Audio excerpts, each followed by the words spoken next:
My happy marriage didn't last long. We had been married for 2 years, and I truly loved my husband. I spent every day trying to make him happy. I even made sure to take care of myself so he would always find me attractive. But then, I discovered he was cheating on me. John was the love of my life, but now he wanted a divorce. One afternoon, I thought he was at work, but he came home unexpectedly, with his lover. He was holding divorce papers in his hand. Since after the trip we went on last year, he started to explain. His lover sat silently, showing no emotion. When he said trip, I realized he was talking about our honeymoon. We had gone on a last-minute honeymoon when I got a work bonus. John wanted the trip, so I paid for it. It turns out, during our honeymoon, his ex-girlfriend, who is now his lover, reached out to him. That's when he decided he still had feelings for her.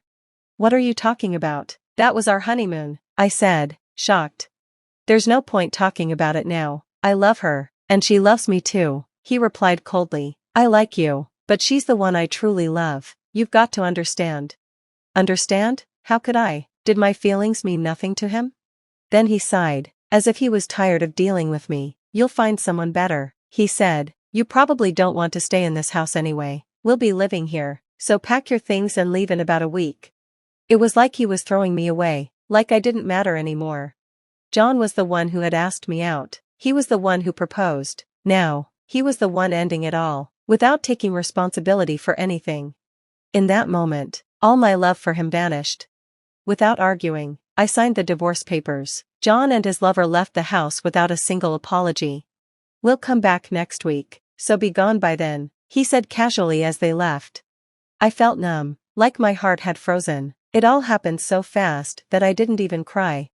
The next day, I asked a friend to help me pack my things and moved back to my parents' house. I worked as a nurse and had been the one paying most of our bills since John didn't make much at his job. While I was heartbroken by his betrayal and the divorce, at least I didn't have to pay rent anymore. That was a small relief. Soon after, I found a new place to live and started packing again to leave my parents' home. But then, something unexpected happened. Kathy, John is here, my mom said. It was raining outside, so I let him in. My mom looked at me apologetically, as if she didn't know what else to do. Why was my ex-husband here now? After everything, what could he possibly want? He didn't love me, so he couldn't be here to ask for another chance. Did he want money? That would be just like him. He always hated working and spent recklessly. I went downstairs to find out what he wanted. What do you want? My dad asked angrily. John was calm. I'd like to talk to your daughter, he said. He acted as though nothing had happened. I opened the door and faced him, ready to get this over with. But then he said something so shocking that I didn't know how to respond. John's new wife, who used to be his lover, sits beside him like she belongs here.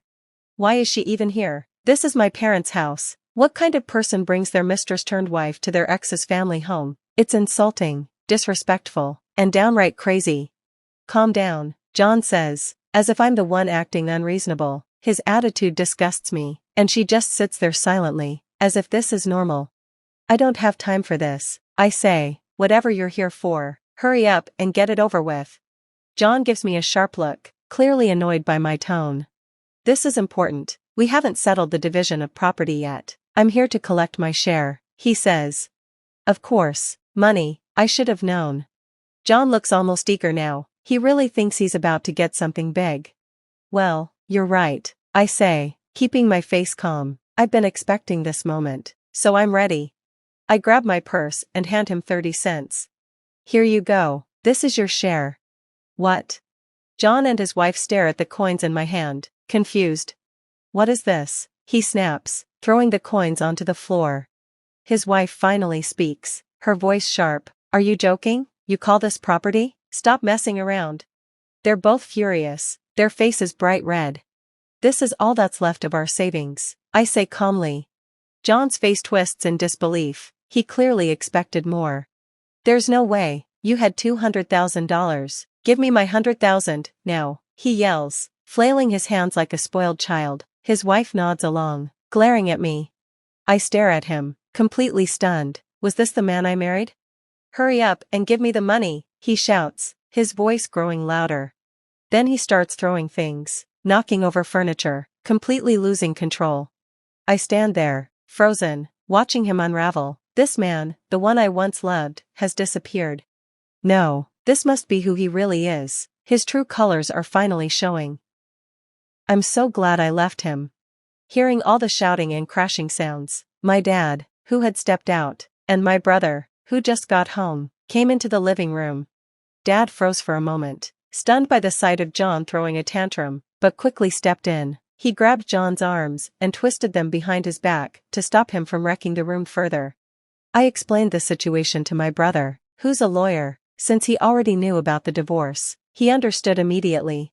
John's new wife overheard us talking and realized my brother was a lawyer. Her eyes widened in shock. "Wait, you never told me your ex-wife has a lawyer in her family," she yelled at John, clearly panicking. I couldn't help but wonder, why are they so desperate for money? I didn't even want to talk to John, but I decided to ask, why do you need the money so badly? "You divorced me because you said this woman was the love of your life. You chose her over me and wanted me gone." "Yes, that's right," John admitted, completely unfazed. "But dividing the property is important. That house we're living in now was the one we lived in together, so we want to build a new house of our own. We also need a car because we plan to have kids. And I want to take my family on a nice vacation too. You know, the kind of things any good husband would do. That's why I'm here, even though it's hard for me." Every single thing he said was selfish. He didn't want to come here? Well, I didn't want him here either. And the worst part? He didn't even realize how horrible his actions had been, and he wasn't the least bit sorry. Also, he added, I financially supported our marriage. The least you could do is give me my share as a thank you to your dear ex-husband. I froze, completely stunned. What did he just say? That he financially supported me? He must be joking. John never cared about work. He'd leave work as early as possible just to play video games at home. If he didn't feel like working, he'd take the day off, often faking sickness once he ran out of paid leave. He had no ambition to earn more money.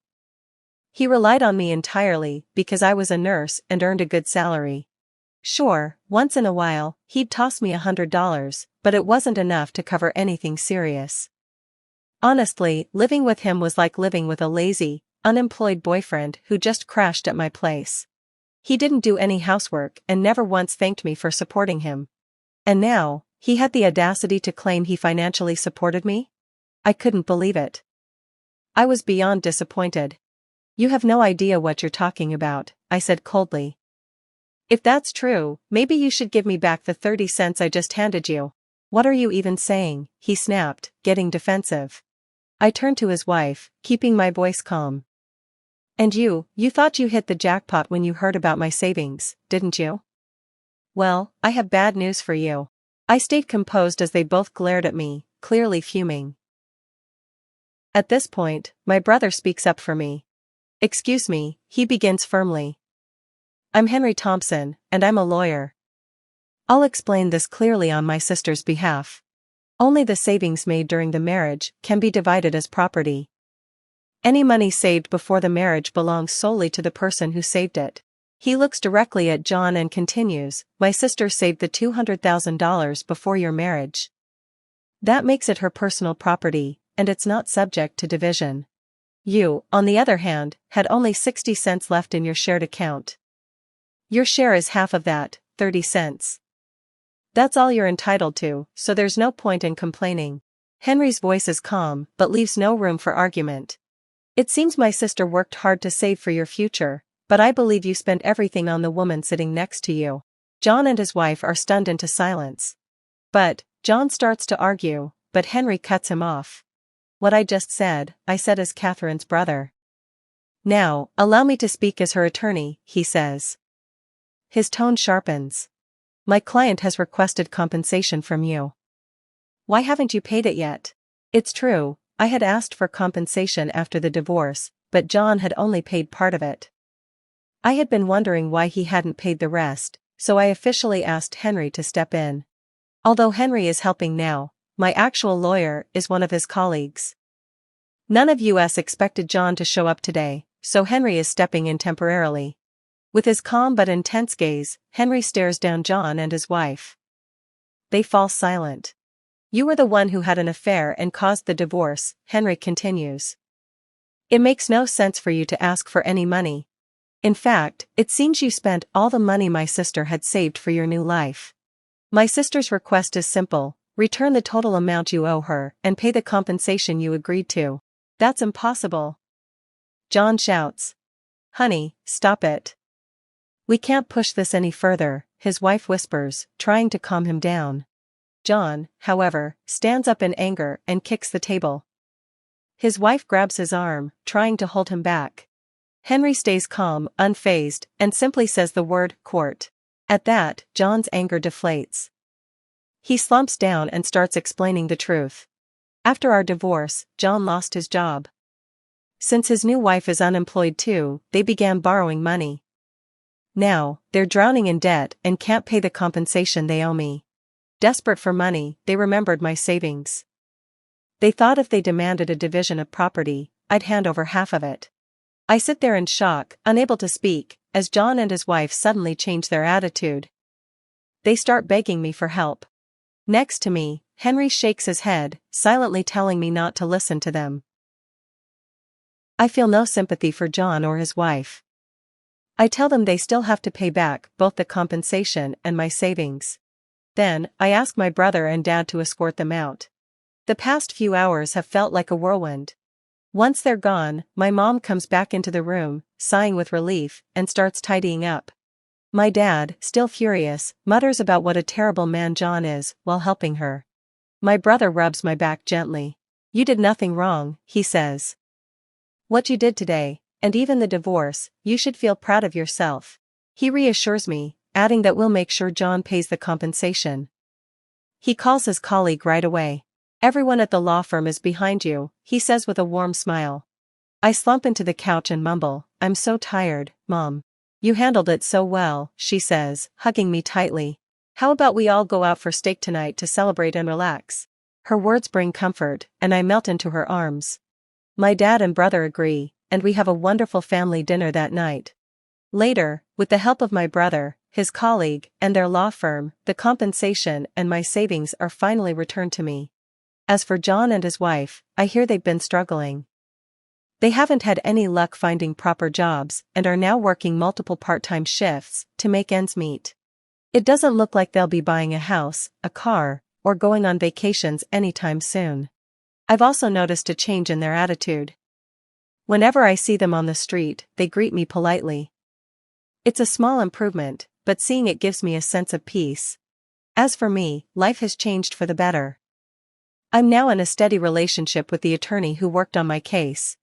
My brother, Henry, is thrilled about it. He says, this guy is perfect for you, and I think he's right. A year after the divorce, I'm planning to introduce my new boyfriend to my parents.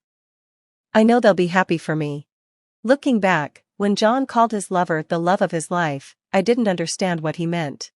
But now, I think I finally understand. My new boyfriend might truly be the love of my life. Don't come back here because my girlfriend and I are going to live in this house. On the day my 3-year-old daughter was finally allowed to come home from the hospital after being there for a month, I returned to find my husband living with another woman. I was shocked by his betrayal. Both he and his girlfriend laughed at me, mocking me. To make things worse, my husband had the nerve to call me back to clean up the house, essentially kicking me out. Furious, I talked to some people and made sure my husband and his girlfriend faced consequences for their actions. My name is Emily. I met my husband Michael through my sister's husband, and we lived together with our 3-year-old daughter. We built our house while I was pregnant. We chose everything together, keeping it white inside and out, which I really liked. However, white gets dirty easily, so it needs a lot of cleaning. My husband gets very upset if there is even a small stain. He gets angry when our daughter spills food or dirties the walls. But he never helps clean up. He just complains that the house is dirty. He always points out the tiniest details, and lately I've been getting really fed up with it. Initially, I quit my job and became a full-time housewife after we got married. But when our daughter started kindergarten, I decided to work part-time to save money for the future. Since I started working, I hoped my husband would help more with housework and childcare. However, He thinks that my part-time job is my own choice. So he continues to leave all the household and childcare duties to me, just like before. One day, after sending our daughter to kindergarten, my sister and her husband, who live nearby, were supposed to visit our house. I tried to tidy up as much as possible while helping my daughter get ready in the morning. My husband got annoyed that our daughter was touching things with her messy hands and called me before he left for work, complaining that I wasn't disciplining her properly. Even though he used to adore her when she was born, lately he looks at her as if she is something dirty. I try not to show my feelings in front of our daughter, but his attitude has been really upsetting me.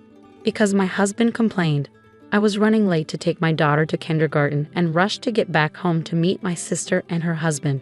They had decided to visit just 2 days earlier when they called to see if I had time to meet. I thought they must have something important to talk about, but when I saw them at the front door, I realized it might not be good news. I invited my sister and her husband into the living room, and although they complimented our always clean house, their expressions remained serious. After I served them coffee, my sister's husband finally gathered the courage to speak. Actually, I've heard some not-so-good rumors about Michael. What he said next was unbelievable. Apparently, my husband was having an affair with a coworker. My husband was originally introduced to me by my sister's husband, but they weren't directly acquainted. It was through a mutual friend of theirs, my husband's brother. In other words, my brother-in-law. My brother-in-law's friend works at the same company as my husband, and he had heard some bad rumors from a colleague. One of the colleagues said that a female coworker had been going around saying she has a boyfriend in the company, and it seemed like she was talking about my husband. Just as my brother-in-law's friend was trying to discreetly find out if the rumors were true, he accidentally stumbled upon my husband and the woman together. They weren't even trying to hide it, openly flirting at the company. His friend was shocked, took a photo of them, and reported it to my brother-in-law. Then my brother-in-law told my sister's husband and showed him the photo. Even though my sister's husband initially couldn't believe it, he had to accept the truth when he saw the photo evidence. He had the photos with him, but I chose not to look at them. My sister and her husband apologized, feeling sorry for introducing me to a man who would cheat. Finding out about my husband's affair left me unsure of what to do. I had never doubted him before my sister's husband shared his story. Most of all, I didn't want to take my daughter's father away from her. But I also couldn't bear the idea of being betrayed. Just as I was about to discuss next steps with my sister and her husband, my phone rang.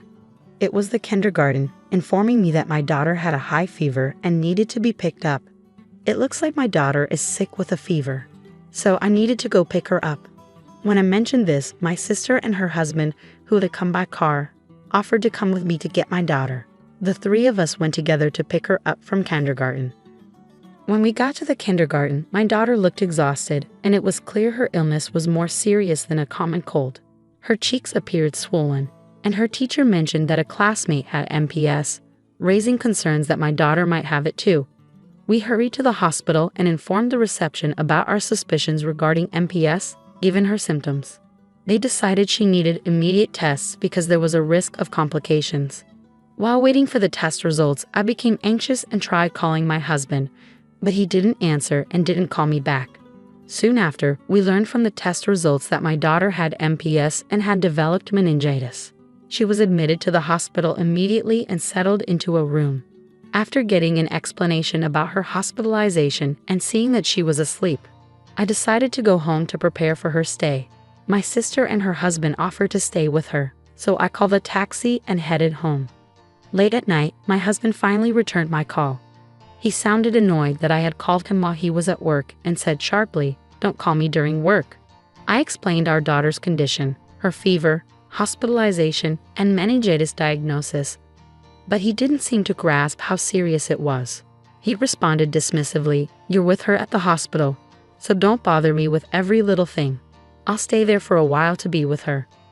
"All right, I'll leave it to you," he said, and then abruptly hung up without expressing any concern for our daughter.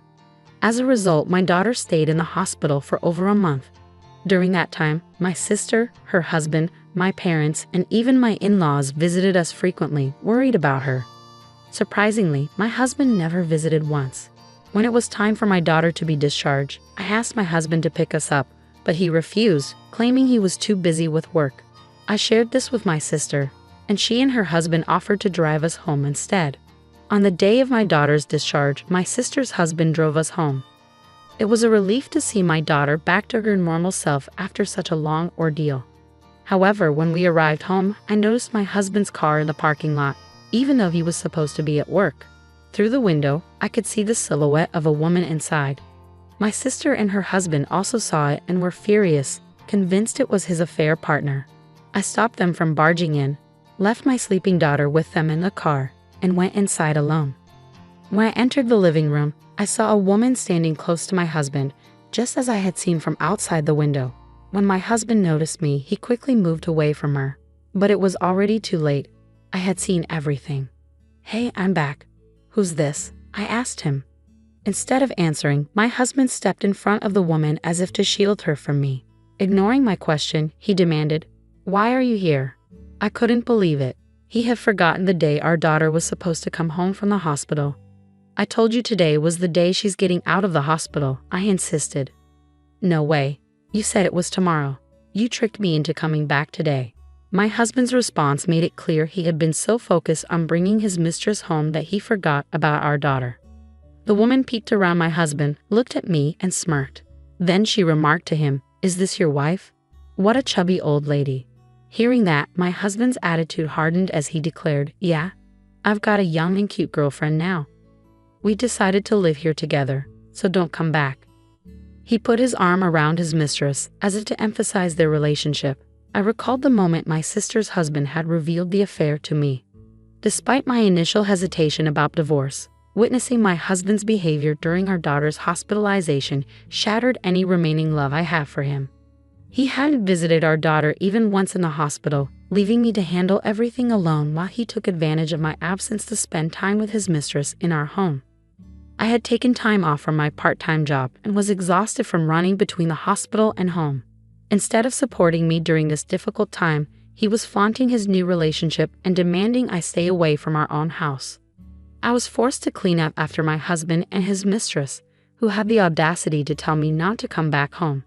Exhausted and unable to argue any longer, I quickly packed my things and returned to the car where my sister and her husband were waiting.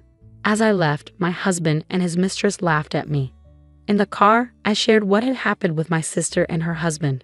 They were ready to confront my husband, but I stopped them. I didn't want my daughter to witness a scene like that, so I asked them to take us to my parents' house instead. We found a warm welcome there, and my daughter gradually improved while staying with my parents. From the time our daughter started crawling, my husband seemed only concerned about cleanliness and rarely interacted with her. His affection for her was fleeting, and she likely doesn't have many memories of him being loving or attentive. She never expressed a desire to see her father or mentioned feeling lonely. I didn't have the energy to confront my husband when I left our house, but I couldn't let things continue like this. Now that my daughter was recovering and could possibly return to kindergarten, I started to consider what to do about my husband. One day, I got a call from him. Curious about what he wanted to say, I answered. He bluntly told me, "The house is dirty. Come back and clean it." Even though he should have been living there with his affair partner, it seemed like neither of them did any housework. My sister had mentioned she was young and likely hadn't lived on her own before, leaving household chores to her family. It was absurd for my husband, who had told me not to return, to now demand that I come back just to clean. His request struck me as incredibly selfish. I declined his request in disbelief. "You should clean your own house, or maybe that girl you're having an affair with can do it," I retorted, hanging up the phone. Despite my husband's persistent calls afterward, I ignored them all. I could only imagine his frustration on the other end, unsure of what would happen next. Later that night, after putting my daughter to bed with the help of my parents, I was folding laundry in the living room when I heard a commotion at the front door. Curious, I went to investigate. As I opened the door, I was shocked to see my husband and his affair partner standing there, completely soaked in red. Behind them, my sister and her husband, along with my in-laws, stood with stern expressions, ensuring they couldn't escape. My husband and his affair partner apologized, saying, "We are truly sorry." However, my sister, her husband, and my in-laws didn't accept their apology. What covered them from head to toe was not blood but tomato juice. After my husband had called me to clean the house, I immediately informed my sister, her husband, and my in-laws about it. My sister and her husband visited my husband first, while my in-laws, who lived nearby, drove over to his place. My sister and her husband tricked my husband into going to the garden, pretending they needed some gardening tools I owned. When he turned his back, they pelted him with tomatoes. Startled, he turned around, only to have more tomatoes thrown at his face. These tomatoes were overripe and very soft, sourced as waste from a farm owned by a relative of my sister's husband. They wouldn't have caused much physical pain upon impact, but their squishy insides splattered easily, which clearly affected my husband, who prized cleanliness. My sister and her husband didn't give him a chance to react and continued throwing tomatoes. The tomatoes not only hit my husband but also splattered against the pristine white walls of the house, causing chaos. As this unfolded, my in-laws arrived on the scene. My husband was now being bombarded with tomatoes by my sister, her husband, and my in-laws. Amidst his panic screams and flailing, his affair partner, curious about the commotion, appeared in the garden. Without hesitation, she too became a target for the tomatoes. Attempting to flee back inside, she was forcefully pulled back out by my sister and ended up running alongside my husband in the garden. I overheard everything while on the phone from the moment my sister and her husband showed up at my husband's place. Every time the walls outside got dirty, my husband would scream sadly, and his affair partner would join in crying and panicking. Eventually, my sister, her husband, and my in-laws threw all the tomatoes they had brought. By then, the two of them had calmed down completely. They were then walked to my parents' house nearby. Even though I can never forgive what my husband and his lover did, hearing my husband's pitiful voice and the lover's cries made me feel a bit better. It was almost funny to see them both so desperate, apologizing to me. My sister's husband came up with this plan. After my daughter left the hospital, I began to doubt my husband's behavior during her stay. I decided to set up the baby monitor we used when she was little in our bedroom. I suspected that if my sister's husband was right, my husband might have been bringing his lover to our house while our daughter and I were away. I was anxious that the hidden baby monitor, concealed near a houseplant, would be discovered at any moment. Fortunately, neither my husband nor his lover found it, and it captured everything they did. Since the day my daughter was in the hospital, it seemed like my husband was living with his lover at our house part-time. Each time I returned home, I saved the recorded footage as proof. After my daughter left the hospital and I confirmed my husband's affair, I confided in my sister and her husband about the video evidence and sought their advice on what to do next. They suggested involving my in-laws first. My in-laws live about a 30-minute drive away and are usually calm people, unlike my husband who often gets angry. So with my sister and her husband, I took the evidence to my in-laws' house. At first, they found it hard to believe that their son could cheat. However, when we showed them the footage, they saw undeniable proof of my husband being intimate with his lover. They had no choice but to believe me. What's worse, my husband was heard saying hurtful things about our daughter, like how she just makes a mess and isn't cute at all, and that he wanted to throw both her and me out. This revelation made my in-laws furious. They wanted to confront my husband immediately, but my sister, her husband, and I convinced them to hold off for the moment. When my husband found out I knew about the affair, he became defiant. We didn't want to give in to his wishes for a quick divorce, so we discussed with my in-laws how to come up with a fitting punishment. Seeing the evidence on the video, my in-laws were also deeply hurt and immediately agreed to our plan. After brainstorming together, we decided on a unique punishment, throwing tomatoes at him. This idea came from my sister's husband, who had studied in Spain and was inspired by the tomato festival there. We thought it would be satisfying because my husband really dislikes getting dirty, and throwing tomatoes wouldn't cause any harm. It was also convenient timing since my sister's husband's relatives, who are farmers, had an excess of tomatoes that were going to be discarded. Initially, I was taken aback by the unusual idea, but I soon realized that simply throwing tomatoes wouldn't suffice. I felt my husband deserved to experience some discomfort from being hit by tomatoes, so I agreed to the plan. My sister, her husband, and my in-laws were all set to carry it out. I wanted to join in throwing tomatoes at my husband as well, but I was still concerned about my daughter's well-being and couldn't leave my parents' house. Additionally, my sister and her husband felt guilty for introducing me to my husband, and my in-laws felt responsible for how they raised their son. So it was decided that the four of them would proceed with the plan without me. I made sure they promised to do it outside the house, not inside. Despite my disappointment at not being able to throw tomatoes myself, witnessing my husband and his lover in such a pitiful state, thanks to my family, was oddly satisfying. I had already informed my parents about my husband's affair, so when they were brought to my parents' house, they were visibly uneasy.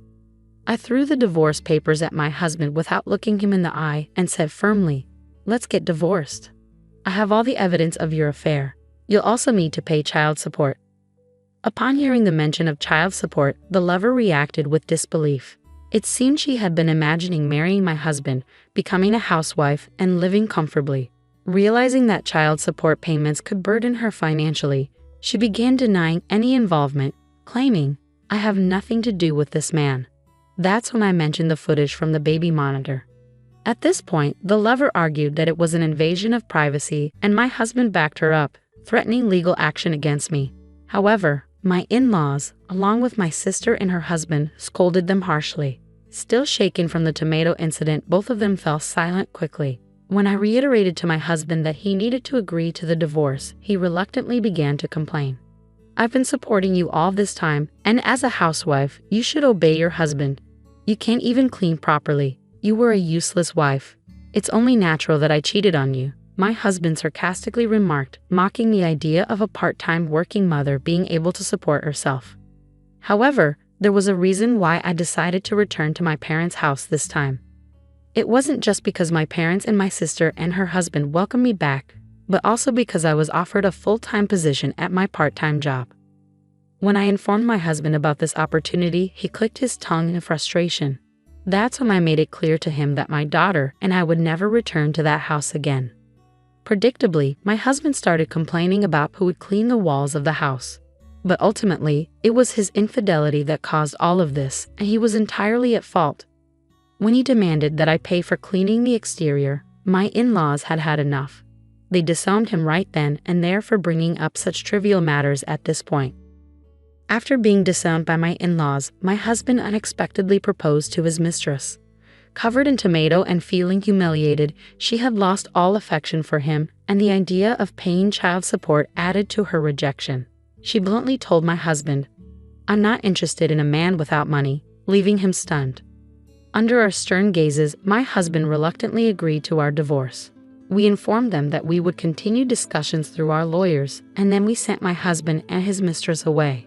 I'm not sure what they discussed on their way back, but apparently, they ended up angrily arguing and parted ways, cursing each other out. Afterwards, my husband ended up living alone in our house, struggling to manage the mortgage and child support payments on his own. He tried seeking help from his brother, but was coldly turned away and cut off from his family. Now he had no one left to rely on. Meanwhile, the mistress faced repercussions from the rumors about her relationship with my husband. She ended up quitting her job, and when her affair was discovered by her parents, they disowned her just like my husband's family did to him. She was kicked out of her parents' home and now lives in a cheap, run-down apartment. During the day, she works part-time, and at night, she works in a nightclub to make ends meet. My sister once spotted the mistress working at a store's register and remarked how much weight she had lost and how aged she looked, despite being in her early 20s. It's heartbreaking to think about how a single mistake could dramatically alter someone's life and rob them of so many potential happy moments. As for me, I've started working full-time with the support of my parents, sister, and her husband, who welcome me back to their home. It's challenging at times, but I'm beginning to feel a sense of achievement as I take on more responsibilities at work. My daughter has settled into living with my parents and is thriving each day. When we lived with my husband, she struggled to get along with adult men, likely due to his yelling. Now, she's gradually overcoming that thanks to the kindness shown by my sister's husband and my father. Surrounded by a caring family, my daughter and I are now enjoying a peaceful and happy life.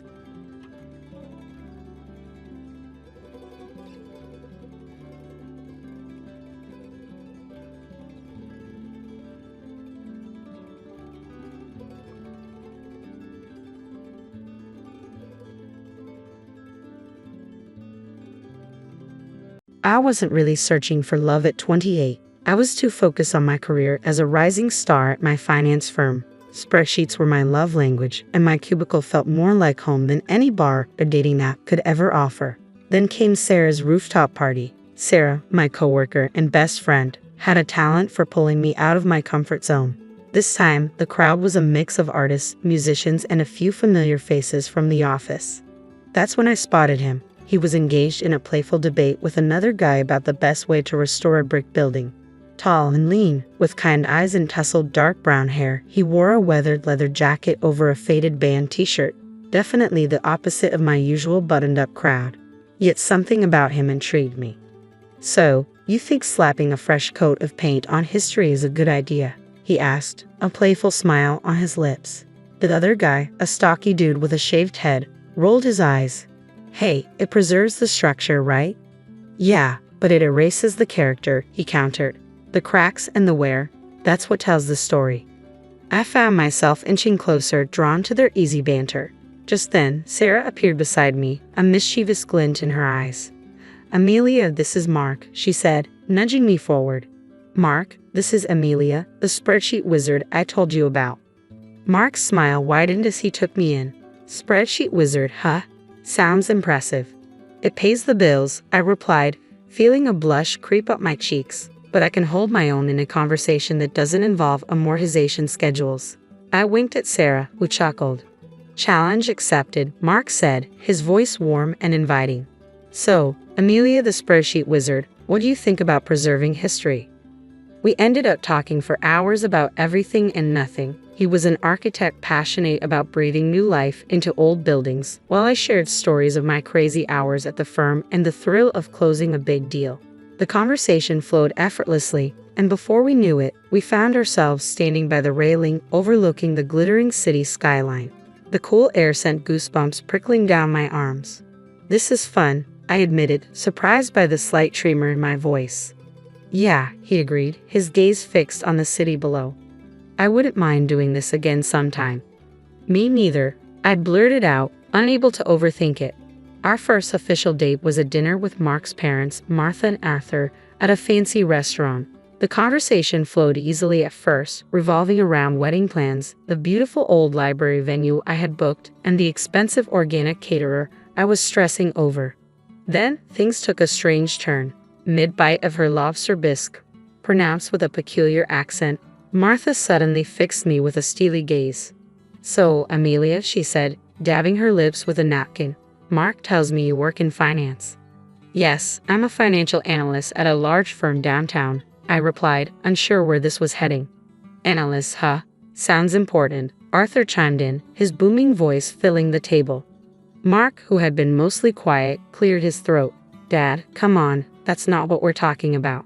"Just making conversation, son," Arthur said, waving his hand dismissively before turning back to me. "So, Amelia, you mentioned a big-name firm." I told him the name, a global player in the financial world. A satisfied smile spread across Martha's face. "Excellent," she declared. "And you say you do well for yourself? Investments, stocks, that kind of thing?" "Yes, I manage a portfolio," I replied, feeling increasingly uncomfortable. This felt more like an interrogation than a casual dinner with my future in-laws. "A portfolio, huh?" Martha leaned forward, her eyes gleaming. "How much are we talking about here, dear?" My jaw dropped. This was outrageous. No one asked questions like that. I glanced at Mark, hoping he'd intervene, but he just fiddled with the bread basket, avoiding my gaze.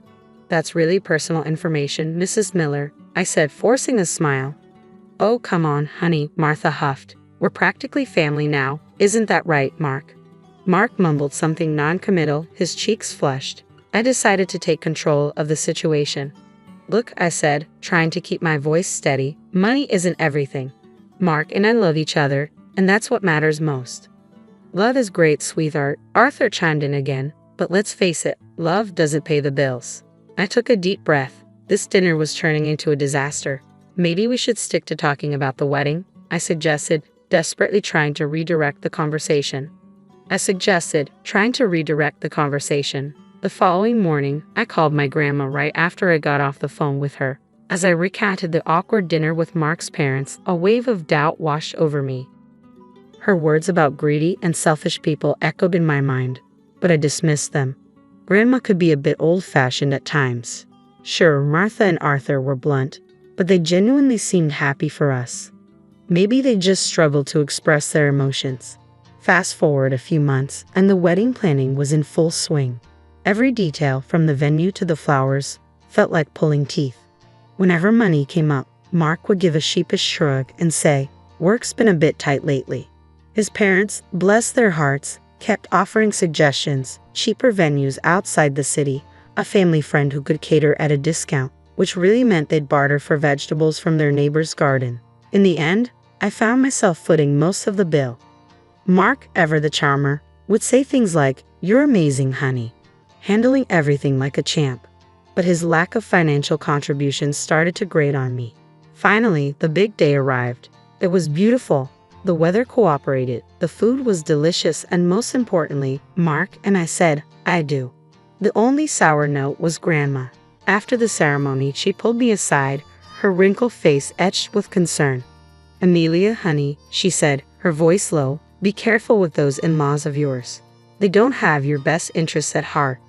I rolled my eyes. Here we go again. "Grandma, they're just excited. They love Mark. They love me. Everything's fine." The honeymoon phase barely lasted a week before the first major in-law incident occurred. It was a lazy Sunday morning, and Mark and I were still luxuriating in bed when a loud thump from downstairs shattered the peaceful silence. We exchanged confused glances, and Mark mumbled, "Probably the mail." But that thump was soon followed by a cacophony of rustling paper and muffled exclamations. Throwing on our robes, we hurried downstairs, only to find a scene that looked straight out of a horror movie. Well, a horror movie filled with floral wrapping paper and gaudy gift bags. Martha and Arthur were sprawled on the living room floor, surrounded by our wedding presents like vultures picking over a carcass. They were tearing into boxes, oohing and ahhing over some items while dismissively tossing others aside. "What in the world is going on here?" I demanded, disbelief lacing my voice. Martha, mid-unwrapping, looked up and flashed a megawatt smile. "Amelia, darling, just admiring your lovely wedding gifts." "Admiring," I sputtered. "It looks more like you're ransacking the place." Arthur held up a crystal vase, squinting at it. "Relax, sweetheart. Just sorting things out. Can't have all this clutter lying around, can we?" "Clutter," I exclaimed, incredulous. These were gifts chosen with love by our friends and family. Before I could voice my outrage, Mark interjected, "Maybe they should just leave the presents unopened, right?" His tone was mild, but the message was clear. I chimed in. Rael wasn't completely oblivious. Martha scoffed. "Don't be silly, honey. It's rude not to open presents. Besides," she added, her eyes gleaming, "we might find something truly special in here." Special for them, I thought bitterly, watching in growing frustration as they picked through our wedding gifts, setting aside anything that caught their fancy. A silver picture frame, a set of engraved wine glasses, a fancy cheese board. Finally, I couldn't take it anymore. "These are our wedding gifts," I said, my voice firm. "Not yours to take." "Look, honey," Martha replied, her tone dripping with fake sweetness. "We just saw some things that would look lovely in our new house. You know, the one we're decorating." They were redecorating with our wedding gifts. The anger bubbled up inside me, threatening to spill over. "What about the gift you got us?" I asked, my voice tight. Martha paused, her hand hovering over a box wrapped in fancy floral paper. She rummaged through the pile and finally pulled out a small, oddly shaped package. With a flourish, she handed it to me. I unwrapped it slowly, my heart sinking with each layer of tissue paper. Inside was a cheap glass statuette, the kind you find at a discount store, adorned with garish plastic flowers. My stomach churned. This was their idea of a wedding gift. Maybe Grandma was right. Maybe I had married into a nightmare. The wedding gift incident was just the tip of the iceberg.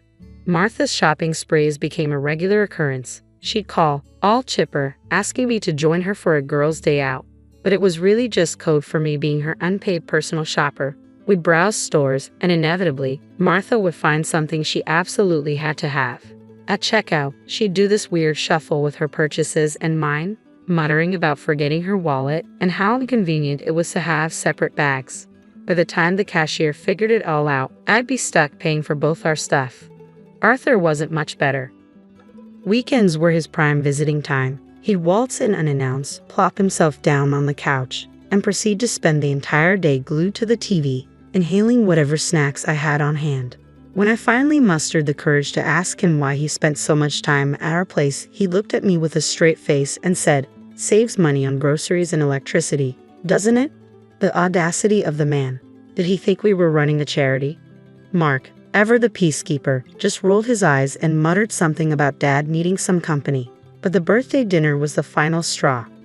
I decided to treat myself to a nice night out at a fancy restaurant to celebrate another year older and hopefully wiser. Naturally, I invited Martha and Arthur.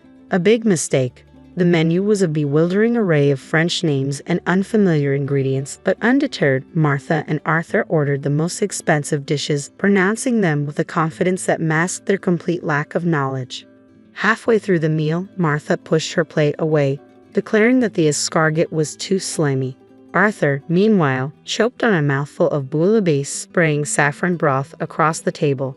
The entire evening was a disaster. By the time the bill arrived, my blood pressure was through the roof. The cost of that meal could have fed us for a month. And guess who offered to chip in? Nope, not Mark. He just sat there, oblivious, while I choked out a strained thank you to the waiter and reached for my credit card. Back home, fuming and frustrated, I finally confronted Mark. "How can you just let your parents walk all over you like that?" I demanded. "Come on, babe," he said dismissively. "It's not a big deal. They're just, like that." "Like what?" "Selfish and entitled." I shot back. "Mark, this isn't okay." He sighed, running a hand through his hair. "Look, I love you, but you've got to pick your battles. My parents are, well, my parents. They're not going to change." Maybe he was right. Perhaps I had been naive, hoping to change them, to somehow mold them into the in-laws I'd always dreamed of. But the reality was staring me in the face. Martha and Arthur were who they were, and that wasn't going to change. The birthday dinner debacle was a turning point, but it wasn't the end. Their gift-giving strategy became painfully clear. Shower us with cheap, impersonal trinkets on holidays and expect extravagant presents in return. A framed picture of a lighthouse for Christmas. Try a top-of-the-line espresso machine for Mother's Day. According to Martha's logic, any hint at the unbalanced value of gifts resulted in a lecture about family and not keeping score. My grandma, bless her soul, wouldn't dream of asking for anything. Every time I'd inquire about a holiday gift, she'd brush it off with, "Honey, I have everything I need. Just come visit. That's all that matters." Meanwhile, Martha and Arthur treated gift-giving like a competitive sport. They show up unannounced, a triumphant glint in their eyes, brandishing their latest treasures, a chipped ceramic fruit bowl for Christmas, a set of mismatched oven mitts decorated with faded cartoon cats for Valentine's Day. Each offering felt like a slap in the face. The final insult came on Thanksgiving that year. I had opted for a quiet night in just Mark and me. Maybe we'd order some takeout and watch a movie. But of course, Martha and Arthur had other plans. They barged in, laden with shopping bags, their faces plastered with self-satisfied grins. "Happy Thanksgiving, sweetie," Martha trilled, thrusting a brightly wrapped package at me. I unwrapped it, my stomach sinking. Inside was a gaudy scarf, the kind you might find at a gas station gift shop. The flowers were fake and plastic, and the fabric felt like sandpaper against my skin. "It's perfect, isn't it?" Martha beamed. "It matches your new coat." "Perfectly." I forced a smile. The coat in question was a vintage find I'd scored at a thrift store. The scarf, however, clashed spectacularly. "Thanks, Martha," I mumbled, trying to mask my disappointment. Meanwhile, Arthur was holding up a small box. "And for you, son," he declared, "a little something to help you unwind after a long day at work." Mark's eyes lit up as he eagerly tore into the box, revealing a pack of cheap drugstore cigars, the kind that smelled like dirty ashtrays and regret. "Thanks, Dad," Mark said, a genuine smile spreading across his face. That was it, the final straw.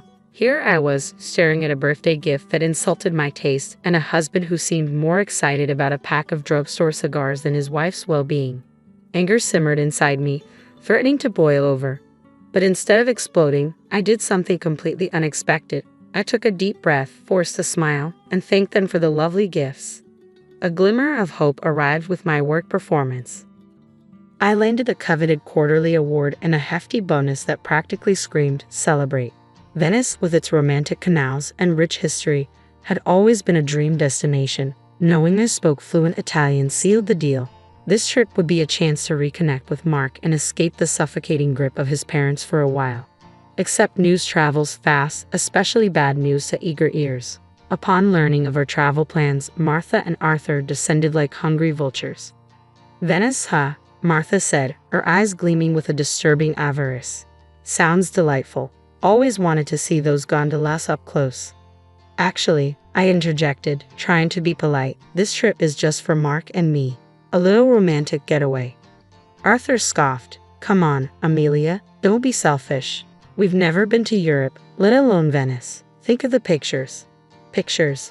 This wasn't about a photo op with gondolas. It was about escaping their smothering presence. I'm sorry, but... I said, my voice firm, this is a trip for two. My polite refusal triggered a meltdown of epic proportions. They called me selfish and greedy, accusing me of trying to alienate Mark from his family.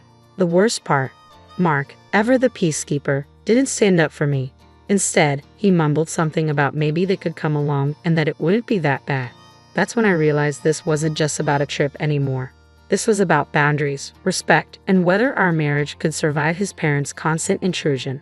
I looked at Mark, my voice laced with ice. Absolutely not. This is our trip and they are not invited. The fight that followed was brutal. Harsh words were exchanged and accusations flew like daggers. By the end, a heavy silence settled between us.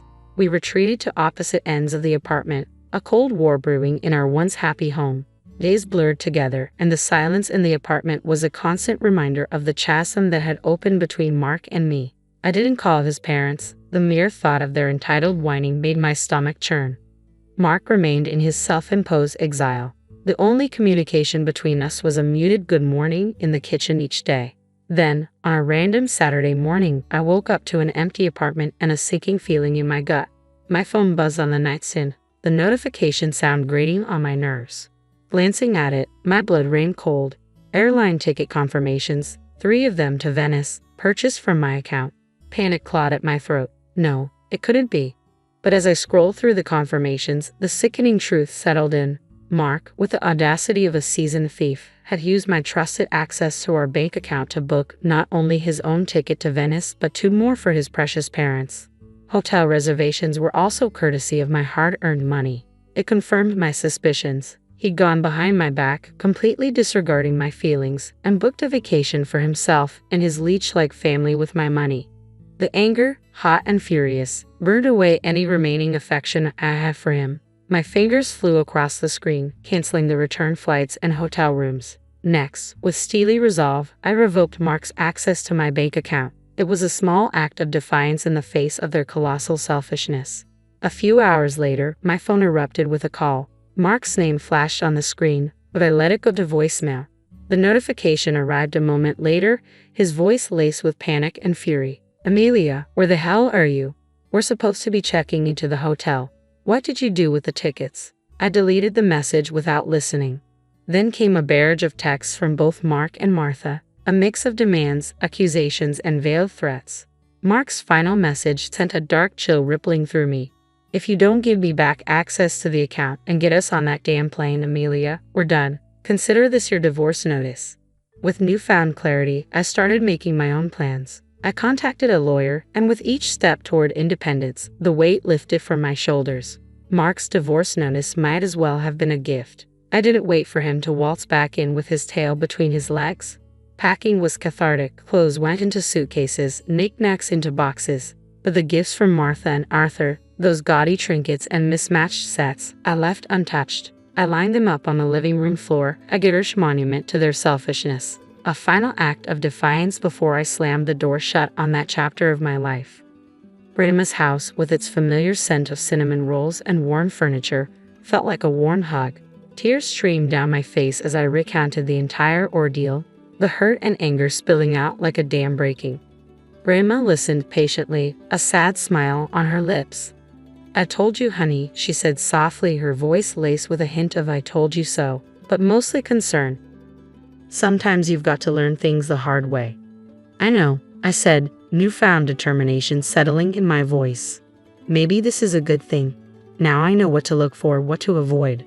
A few days later, a knock on the door shattered the peace of the afternoon. My heart lurched, but before I could react, Grandma ushered me toward the back room. Peeking through the curtain, I saw Mark standing there, looking lost and dejected. "Amelia, please," he pleaded, his voice thick with desperation. "Let me explain."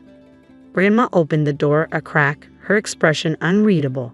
Mark launched into a groveling apology, spewing words about realizing his mistakes and trying to distance himself from his parents. The anger that had been simmering inside me bubbled over. I barged into the hallway, a cold fury in my eyes. "Distance himself," I scoffed. "Mark, you were about to spend my money taking them on a vacation. This isn't about you suddenly seeing the light. This is about you being comfortable. Comfortable because I paid the bills and bought your parents presents." He opened his mouth to protest, but I cut him off. "No, Mark, this is over. I don't want to build a life with someone who prioritizes comfort over respect or someone who lets his parents walk all over him and his wife. I deserve better than that." Mark's face crumpled, but this time I felt no pity. The door shut with a finality that echoed in the silence that followed. Maybe Grandma was right. Maybe this wasn't the end. Maybe it was the beginning of something new, something better. A life free of entitled in-laws, a life filled with respect, and maybe someday, love that wasn't selfish or convenient.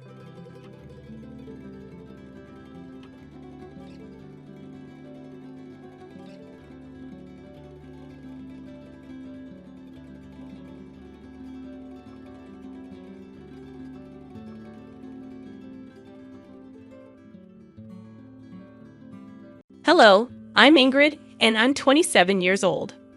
I was orphaned at a very young age because both my parents passed away in a car crash.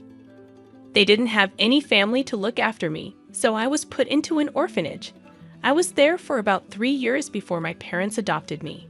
My adoptive parents turned out to be these billionaires, so I had a pretty rich and fulfilling life after that. They didn't want to make my adoption a big deal, so they kept it hushed up. They wanted to do good without it having been broadcast everywhere.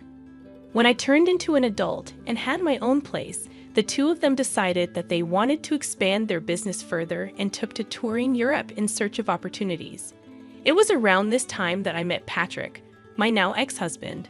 We met in college and instantly liked each other. After a couple of conversations, Patrick, a very happy-go-lucky, caring man, made me like him a whole lot more.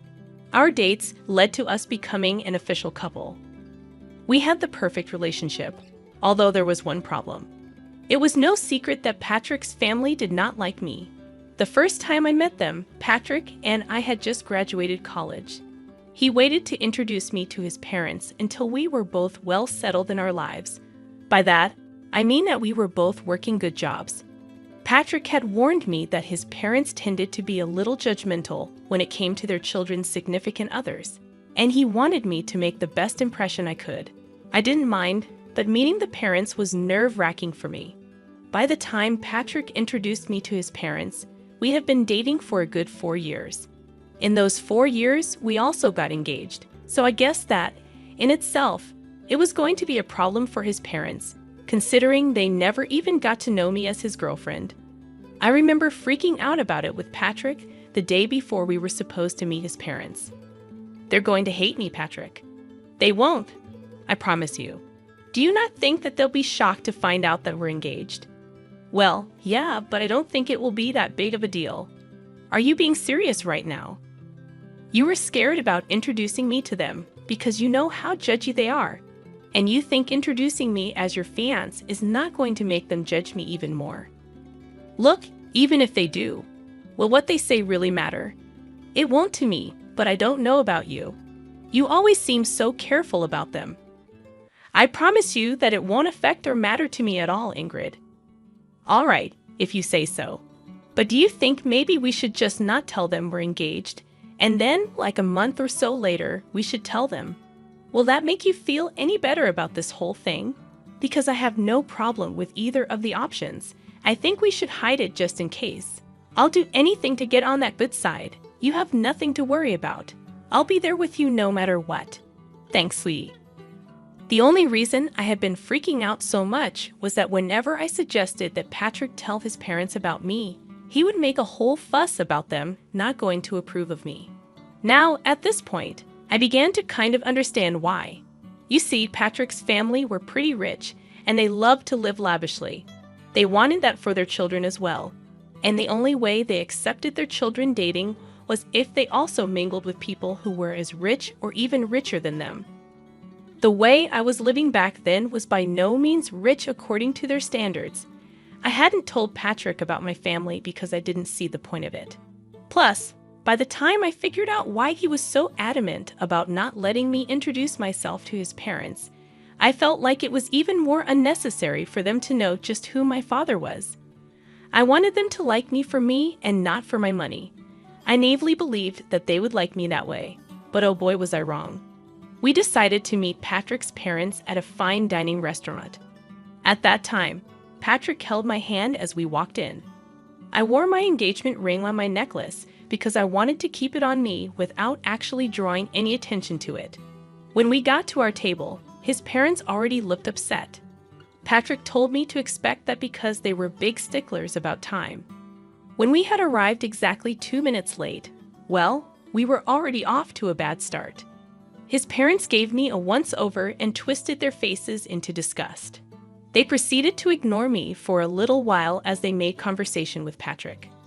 I will admit I felt really small in their eyes. The longer they ignored my presence, the stronger my urge grew to leave. I kept my head down for the most part until finally, Patrick drew his parents' attention towards me. "Mom, Dad, you can't just keep talking to me here. This is my wonderful girlfriend, Ingrid." "Oh, hello. It's a pleasure to meet both of you." "Hi, I wish I could say the same." "Mom, what? I'm only speaking the truth. So, Ingrid, I heard you and Patrick met in college. Is that right?" "Yes, we did. We happened to share some classes together." "Ah, and how did you manage to attend this college?" "From what I know, the tuition is pretty high, and it's a pretty hard place to get into." "Dad, that is enough, Patrick. You will not speak to your father that way. He's asking a very valid question, Ingrid. Please answer him." "Well, I got a full ride there. I'm super grateful I got to go there because not only did I get to learn a lot of things, but I also got to meet Patrick, which has been one of the best things that has happened to me. Of course, it's one of the best things that's happened to you.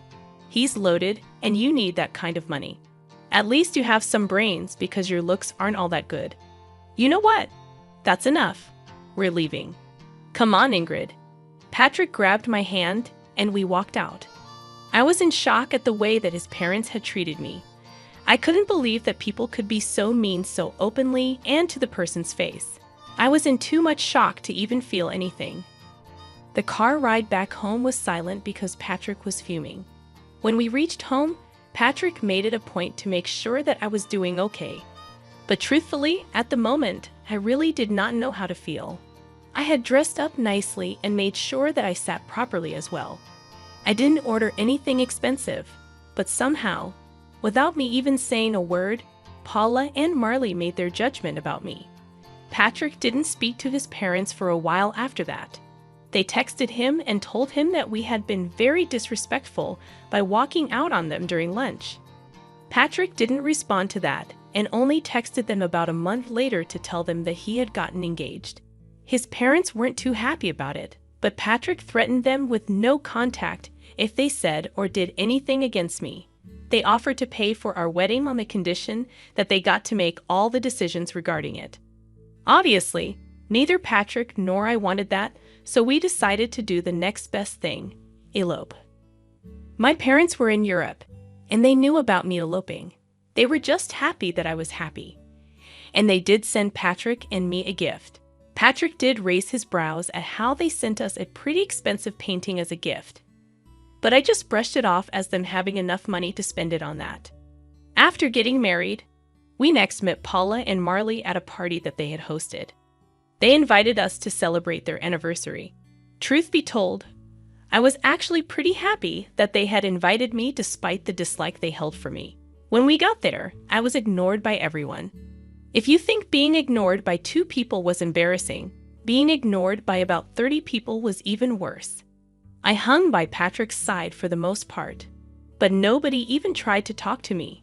If I ever did try to speak and make conversation, people would just either look me up and down and walk away, or they would continue talking to Patrick as if I never said anything. By the end of the night, I was in tears. I was humiliated and downright disgusted by the behavior that everyone was showing. The crowd had asked Paula and Marley to make a speech at the end of the night, and they got up to make one. By this time, I was tired and I wanted to go home, but in their speech, they began by talking about how grateful they were to have almost everyone in the room in their lives. That was only the first jab that they threw at me. They kept making many more, which the guests kept laughing at. At some point, I just got up and walked out. I ordered an Uber and went back home. I cried the entire way back home and up until Patrick got back home. When he got back, he seemed upset and angry. "Why did you walk out like that? Do you know how embarrassing that was for me?" "What? What are you talking about? Don't play dumb with me right now, Ingrid. I had to endure my parents yelling at me and a lot of the guests pitying me for being with you. Are you serious? What about how embarrassing it was for me?" "Oh, come on, Ingrid. You could deal with it for one night. It was my parents' anniversary, for God's sake. I was ignored by everyone, and your parents chose to make even more fun of me in their toast. How do you possibly expect me to be okay with something like that? I'm not saying what they did was right, but you could have just lived through it. I would have spoken to them about it after. What would that have done for me? I don't like being put in positions where I'm only being humiliated. Everyone was laughing at me. You've never been in that position before, so it's easy for you to talk about this like it's no big deal. My parents expect an apology from you. I want one too. I'm afraid that I won't be doing that. I'll only do that if they give me one too. As for your apology, I see no reason for apologizing to you. You always stood up for me. I don't see why this is any different. This is very different because, unlike before, you humiliated my family in front of all our guests, and your parents humiliated me, your wife, in front of all their guests. Maybe my parents were right about you. You're impossible." With that, Patrick went to sleep in the guest bedroom. I couldn't understand why he had a sudden change of behavior. Was it really that bad for him after I walked out? He was always the first person to stand up for me, especially considering the fact that I was usually bored with whatever his parents had to say about me. For me to walk out should have been the biggest signifier of just how bad they made me feel. Yet Patrick didn't seem to care about that. Patrick didn't talk to me for the next week. I also got a lot of texts from his parents, calling me ungrateful and an embarrassment. I tried to talk to Patrick, but he refused to. Eventually, I decided to give in and apologize to both him and his parents. Even that felt humiliating, but I was willing to go through it because I loved Patrick, and I didn't want this to be the hill I died on. Things after that only got worse for me. Patrick's parents retired and spent a lot of their time hosting family dinners. They hosted it once a week, and Patrick was always invited. The first time they hosted it, Patrick brought me along with him to their house. As soon as I stepped in, the atmosphere in the room got awkward. Paula was busy getting ready, so she didn't see me immediately, but Marley and the rest of Patrick's siblings awkwardly glanced at me. They didn't talk to me, and Patrick left me to stand by myself while he caught up with the rest of his family. When Paula came downstairs, she saw me and practically flew over to me in rage. "What are you doing here? Excuse me? No, I will not excuse you. What are you doing in my house right now?" "Well, you invited us for dinner." "Wrong. I invited Patrick because it's a family dinner. I'm Patrick's wife, so I'm a part of this family, am I not?" "Absolutely not. An orphan like you deserves no space in this family." "What? You thought you could hide the detail from us. We do background checks on our children's spouses, and you are not in my son's league whatsoever. I will never accept you here." "Why not? That can't be the only thing that determines whether I get to be a part of your family. You're ugly and poor. You'd never fit into our elite circles. I never want to see you again." "Why are you being so superficial? Are you scared that I'll damage your reputation just by existing? Does the fact that I bring your son happiness not satisfy you? If happiness brought in money, a lot of people would be billionaires. This is exactly why you'd never fit in with us. Or maybe I'll just never be as superficial as the rest of you because I value who a person actually is. You never even took the chance to get to know me before casting your judgments on me. I'm glad I don't fit in with you, Ingrid. That's enough. Here's some money. Get yourself an Uber and leave. I stared at Patrick in shock as he held out the money. He shoved the money in my hands and turned back around towards his mother. She smirked at me. I felt tears spring into my eyes as I turned back around and walked out. I was once again crying in the Uber. I didn't understand why Patrick had changed so drastically. Was this his way of making up to his parents after the party? Whatever it was, I was hurt and angry at him. He was okay with his parents using my past as an insult and defending them instead of me, like he usually did. I wanted to yell and scream, but I knew that would only project a worse image of me and prove them right, which is why I walked away. I tried to think if anything I said was out of line, but I really did not see anything wrong. I was merely standing up for myself, calmly might I add. After Patrick came back home, he went back to not talking to me. My heart was breaking, and I felt so alone. I knew that he expected another apology, but I couldn't bring myself to do it like the last time. Paula had blatantly insulted me in the worst way, and Patrick was angry at me for it. If anything, I expected an apology from him. For the next 2 weeks, Patrick and I didn't speak to each other. It was hard at first, but I got used to it. Eventually, the dinners his family hosted still happened, and about once a week, I was all alone at home, which I truthfully did not mind. On one of those nights, my parents video called me. Hey, honey. Hey, sweetie. How's it going? Hey, Dad. Hey, Mom. Things are not good. Why? What's wrong, sweetie? If you need help with anything, feel free to ask us. I don't think this is something you guys would be able to help me out with, but thanks for the offer. Where's Patrick? Is he not helping? That's the thing. He's part of the problem. Huh? Sweetie, could you be a little more clear about what the problem is? Well, his parents are pretty wealthy and also very snobby. Oh, I hate those kinds of people. Tell me about it.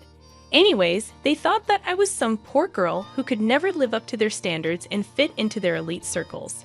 So they took it upon themselves to humiliate me every time that I met them. What the hell? Oh yeah, and the last time I went over, Patrick's mom decided calling me an orphan was a good insult. Oh, that woman. I'm going to claw her face off. How dare she call my precious child an orphan? Do they not know about us? And what the hell has Patrick been doing in all this? I didn't tell them about you guys because I knew that their opinion of me would change if they knew. And I wanted them to like me for who I was and not for my wealth. As for Patrick, he's siding with them. He thinks that I was disrespectful when I stood up for myself. Honey, are you sure this is the man you want to be with? I love him a lot, but this is not how I want it to be. We haven't been speaking to each other for the last 2 weeks, and I'm surprisingly okay with that. All right, sweetie. I'll get you in touch with one of my friends over there. As for your worry about us not being able to help you out, I think we might actually be able to help you get a little sweet revenge. Huh? What do you mean? Your dad and I are coming there next week. We wanted to take you and Patrick on a vacation, but now we can just take you. More things for us to do together, I guess. Really? Oh my God, I'm so excited to finally get to see the two of you in person. Again, that was a real pick-me-up. Finally, I felt happy after so long. The three of us continued to talk for a little while after that. Dad elaborated on his plan to help me. After a little while, he asked me where these dinners of theirs were being held. And as far as I knew, they took turns hosting in their house and at restaurants. Conveniently, the week that my parents were coming, the dinner was going to happen in a restaurant. I needed to get information on where exactly this dinner was going to be held so I could provide my parents with the location. Thankfully, I had Patrick's email logged into my phone. And if there was one thing I knew about Paula and Marley, it was that they loved to email everyone everything. It wasn't that hard to get the location, and I gave it to my parents. At the same time, my mom's lawyer friend contacted me and we got started on the process of filing for divorce. My parents landed in the States and decided to check into their hotel, where I met them. We had lunch together, and then the two of them sent me on my way for a spa day that they entirely paid for because they thought I deserved it while they got ready to get revenge on my in-laws. My parents walked into the restaurant that Patrick and his family were at. According to Dad, when they approached the table, Marley and Paula began to murmur among themselves as they recognized just who he was. Mom told me that this was how the conversation went. "Hello? Oh my gosh, Mr. Burns. What brings you here? Oh wow, I just happened to see some familiar faces, and I figured that I could drop in and probably dine with you." Familiar faces? Who are you speaking about, Mr. Burns? Well, I see Patrick. Me? Well, hello. A pleasure to meet you. You, my daughter, has spoken a lot about you. But speaking of my daughter, where is she? Your daughter? I'm afraid you're mistaken. I don't think she's here, but she should be, right? I'm sorry, Mr. Burns, but we didn't even know that you had a daughter. Of course I do. And she's married to Patrick. What? I'm sorry, but I think you're mistaken. Yes, his wife's name is Ingrid, and she was an orphan. Yes, I do know that, and that is why we adopted her. Excuse me? You're her dad? Yes, and from what I see, she isn't here. She's been telling me that there has been some problems with her in-laws, but I see what the problem was. It was you. No, she was the one who hid this huge thing from us. If we knew, you would have treated her better.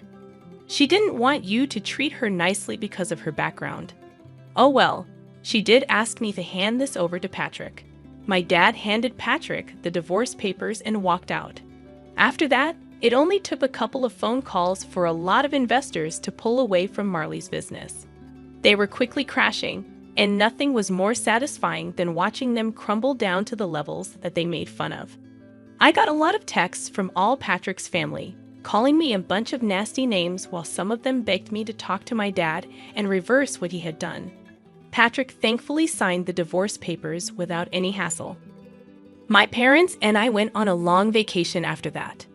I had the time of my life, and I slowly began to heal. Yeah, it hurt that I had lost the love of my life, but I also learned just how important it is to stand up for myself. I'm forever grateful to my parents for everything they've done for me, and I can't wait to see what else life has to offer me.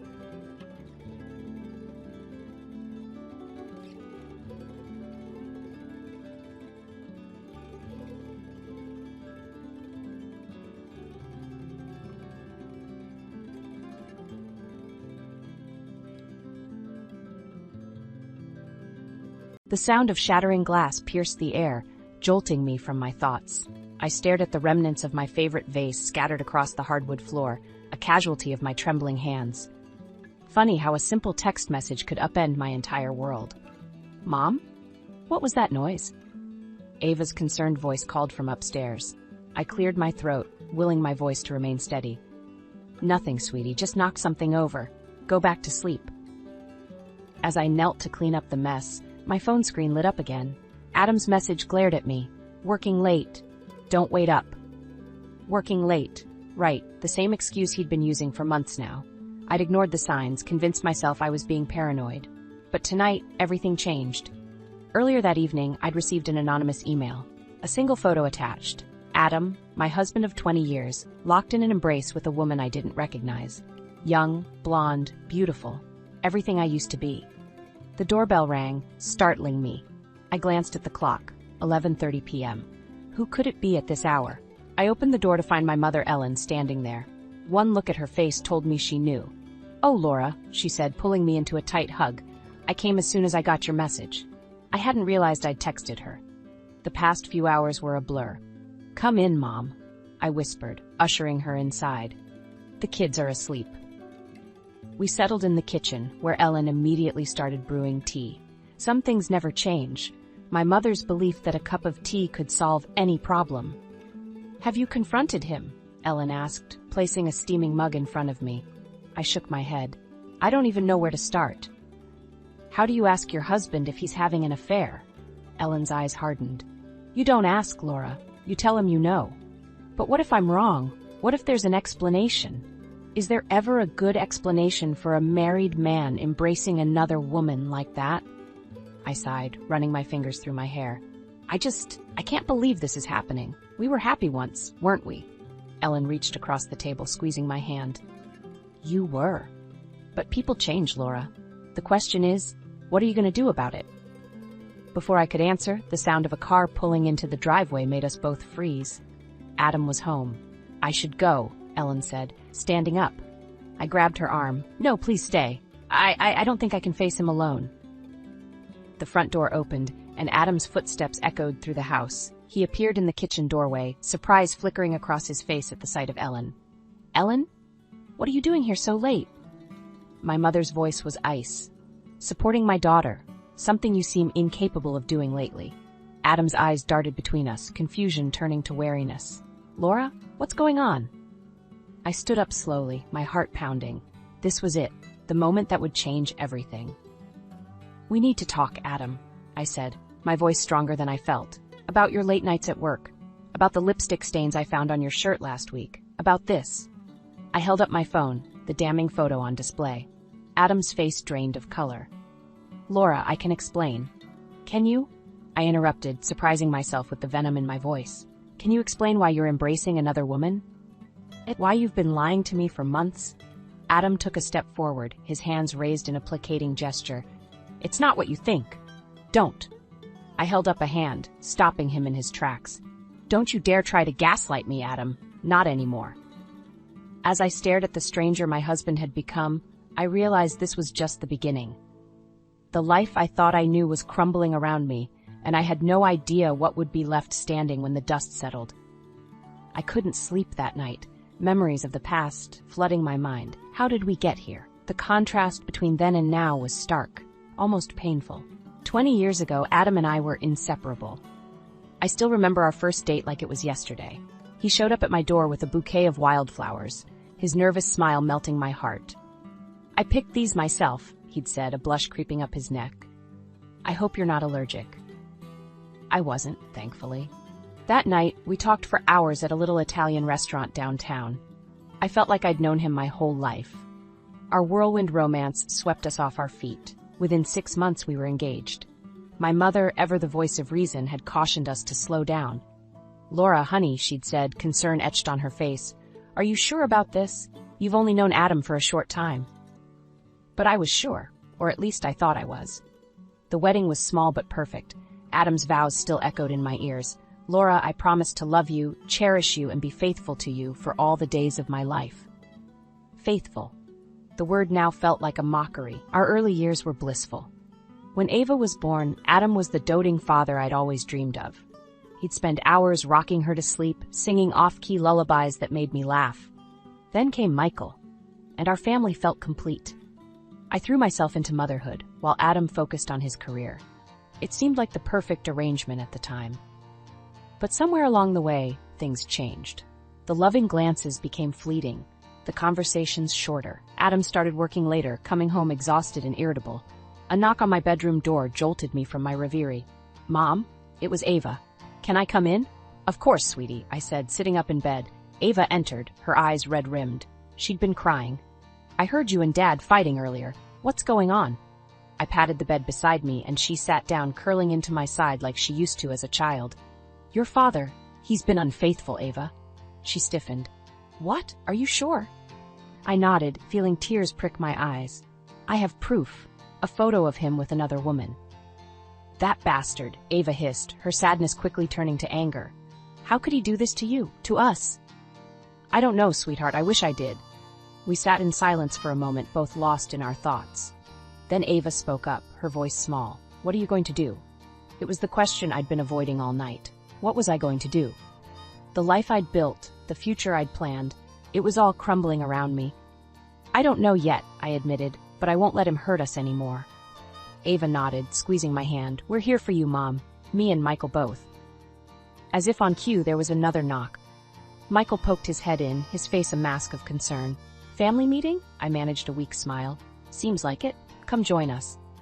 Michael settled on my other side, and for a moment I was transported back in time. How many nights had we spent like this, cuddled together, reading bedtime stories? Dad really messed up, huh? Michael said, breaking the silence. I sighed. He did, but we're going to get through this, together. As I held my children close, a new resolve settled over me. I may have lost my husband, but I still had my family, and I would fight tooth and nail to protect them. The sound of the front door opening downstairs made us all tense. Adam was home. I should go talk to him, I said, disentangling myself from Ava and Michael. We'll come with you, Ava insisted, her jaw set in determination. I shook my head. No, this is something I need to do alone, but knowing you're here, it means everything. As I descended the stairs, my heart pounding, I realized this was it, the moment that would define our future. Whatever happened next, there was no going back. The morning light filtered through the kitchen curtains, casting a deceptively cheerful glow on the wreckage of my life. I stood at the sink, mechanically washing dishes from a breakfast no one had eaten. The house was eerily quiet, a stark contrast to the explosive confrontation from the night before. Adam had stormed out after our fight, leaving me with more questions than answers. The kids had retreated to their rooms, the weight of our family's implosion heavy on their shoulders. The sound of the front door opening made me tense. Adam's footsteps echoed through the house, growing louder as he approached the kitchen. "Laura," he said, his voice rough, "we need to talk." I turned slowly, steeling myself. "About what, Adam? Your lies? Your betrayal?" He winced, running a hand through his disheveled hair. "I know I messed up, but you have to understand, things haven't been right between us for a long time. And that justifies cheating?" I spat, anger rising in my chest. "No, of course not. But what?" I interrupted, slamming a plate down on the counter. "You were lonely? Bored? Tell me, Adam, what excuse could possibly make this okay?" He stepped closer, his eyes pleading. "I never meant to hurt you, Laura. It just happened." I laughed bitterly. "Things don't just happen, Adam. You made choices. Choices that destroyed our family." "Our family was already broken," he shouted, his composure cracking. "You were so wrapped up in being the perfect wife and mother, you forgot about me." His words hit me like a physical blow. "How dare you?" I whispered, my voice trembling with rage. "I gave up everything for this family, my career, my dreams, and you have the audacity to say I forgot about you?" Adam's face softened, regret flickering in his eyes. "Laura, I didn't mean." "Get out," I said, my voice low and dangerous. "What?" "I said get out," I screamed, grabbing the nearest object, a coffee mug, and hurling it at the wall beside him. It shattered, the sound echoing through the kitchen. Adam stumbled back, shock written across his face. "Laura, please." "No," I cut him off. "I'm done listening to your excuses. I want you out of this house. Now." The sound of footsteps on the stairs made us both turn. Ava and Michael stood in the doorway, their faces a mix of concern and anger. "What's going on?" Michael asked, his eyes darting between us. "Your father was just leaving," I said, my voice steadier than I felt. Adam looked at our children, desperation in his eyes. "Ava, Michael, please, you have to understand." "Understand what, Dad?" Ava interrupted, her voice cold. "That you cheated on Mom? That you broke apart our family?" "It's not that simple," Adam protested weakly. Michael stepped forward, his jaw clenched. "It is that simple. You betrayed us, Dad. All of us." The weight of their words seemed to crush Adam. He slumped, defeated. I'll go pack a bag," he mumbled, shuffling out of the kitchen. As soon as he was gone, my knees buckled. Ava and Michael were at my side in an instant, guiding me to a chair. "It's okay, Mom," Ava soothed, rubbing my back. "We're here." Michael nodded, his face set in determination. "We'll get through this together." I looked at my children, overwhelmed by their strength and support. Despite the pain and anger, a small spark of hope flickered in my chest. Maybe, just maybe, we could rebuild from this. The sound of Adam's footsteps on the stairs made us all tense. He appeared in the doorway, a duffel bag slung over his shoulder. I'll be staying at a hotel," he said, his voice hollow. "I'm sorry, for everything." As he turned to leave, a thought struck me. "Adam," I called out, my voice surprisingly steady. "Who is she?" He froze, his back to us. "What? The woman in the photo. Who is she?" Adam's shoulders slumped. He turned slowly, his face a mask of guilt and shame. "Her name is Gwendolyn," he said softly. She's my coworker." The revelation hit me like a punch to the gut. Not only had he cheated, but he'd brought his affair into our everyday lives. How many times had I heard that name in passing? How many company parties had I attended, unknowingly, standing in the same room as the woman who was destroying my marriage? As Adam walked out the door, I felt something shift inside me. The pain was still there, raw and aching, but alongside it was a new emotion: determination. I would not let this break me. I would not let Adam's betrayal define the rest of my life. I looked at Ava and Michael, drawing strength from their presence. "We're going to be okay," I said, surprising myself with the conviction in my voice. "It won't be easy, but we'll get through this." And for the first time since this nightmare began, I actually believed it. The days following Adam's departure blurred together in a haze of grief and anger. I found myself going through the motions, barely registering the concerned looks from Ava and Michael. But as the initial shock began to wear off, a new emotion took hold: determination. I sat at the kitchen table, staring at the business card in my hand. "Hawkeye Investigations," it read in bold letters. My mother's words echoed in my mind. "Sometimes, Laura, you need to fight fire with fire." With trembling fingers, I dialed the number. "Hawkeye Investigations, how can we help you?" a gruff voice answered. I took a deep breath. I need to hire a private investigator." An hour later, I sat across from Jack Hawkins, a weathered man with kind eyes that had seen too much. As I poured out my story, he listened intently, jotting down notes. "Mrs. Thompson," he said when I finished, "I'll be straight with you. What I find might not be easy to hear. Are you sure you want to do this?" I nodded, my resolve strengthening. "I need to know the truth, Mr. Hawkins. All of it." As Jack left, promising updates soon, Ava walked in. Her eyes narrowed at the sight of his business card on the table. "Mom, what are you doing?" she asked, her voice laced with concern. I sighed, bracing myself for her reaction. "I've hired a private investigator, sweetie, to find out more about your father's situation." Ava's eyes widened. "Is that really necessary? I mean, we already know he cheated." "It's not just about the affair, Ava," I explained, my voice stronger than I felt. "I need to know what else he might be hiding, for my own peace of mind and for our family's future." Ava sat down, her face a mix of emotions. "I get it, Mom, I do, but are you sure you're ready for whatever he might find?" Her question hit me hard. Was I ready? The truth was, I didn't know, but I knew I couldn't move forward without answers. "I have to be," I said softly. The next few days were a whirlwind of activity. I threw myself into researching divorce laws, meeting with financial advisors, and trying to piece together a future I never thought I'd have to face. It was during one of these late-night research sessions that my phone buzzed with a text from Jack. "Found something. Meeting tomorrow, 2 p.m. My heart raced as I walked into Jack's office the next day. He greeted me with a grim expression that made my stomach churn. "Mrs. Thompson," he began, "I've uncovered some concerning information about your husband's finances." He slid a folder across the desk. With shaking hands, I opened it, my eyes widening as I scanned the documents inside. "These are bank statements," I murmured, confusion clouding my mind. "But these amounts, they're huge. Where is all this money coming from?" Jack leaned forward, his voice low. "From what I've gathered, your husband has been involved in some questionable business dealings, possibly embezzlement." The room spun around me. Embezzlement? Adam? It seemed impossible, and yet... "There's more," Jack continued, his tone gentle but firm. "The woman he's been seeing, Gwendolyn, she's not just a co-worker, she's the CEO's daughter." The pieces suddenly clicked into place. The late nights, the secretive phone calls, the unexplained business trips. It all made a horrible kind of sense. "Mrs. Thompson," Jack said, pulling me from my... "Given the nature of these findings, I have to ask, what do you want to do next?" I stared at the damning evidence before me, my mind racing. This wasn't just about a broken marriage anymore. This was about illegal activities. About a man I thought I knew turning out to be a stranger. In that moment, I knew I had a choice to make.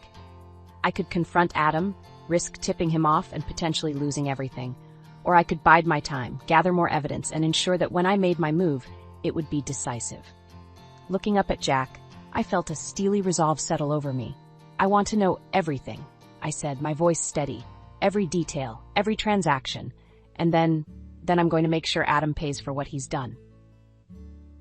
As I left Jack's office, my phone buzzed with a text from Adam. "We need to talk. Dinner tonight?" Little did he know, our conversation was about to take a very different turn than he expected. I sat in my car outside the upscale restaurant, my heart pounding. Adam's text inviting me to dinner had been unexpected, but I saw it as an opportunity to confront him, to see if he'd come clean about Gwendolyn and his shady business dealings. Taking a deep breath, I stepped out of the car. As I entered the restaurant, I spotted Adam at a corner table, looking nervous.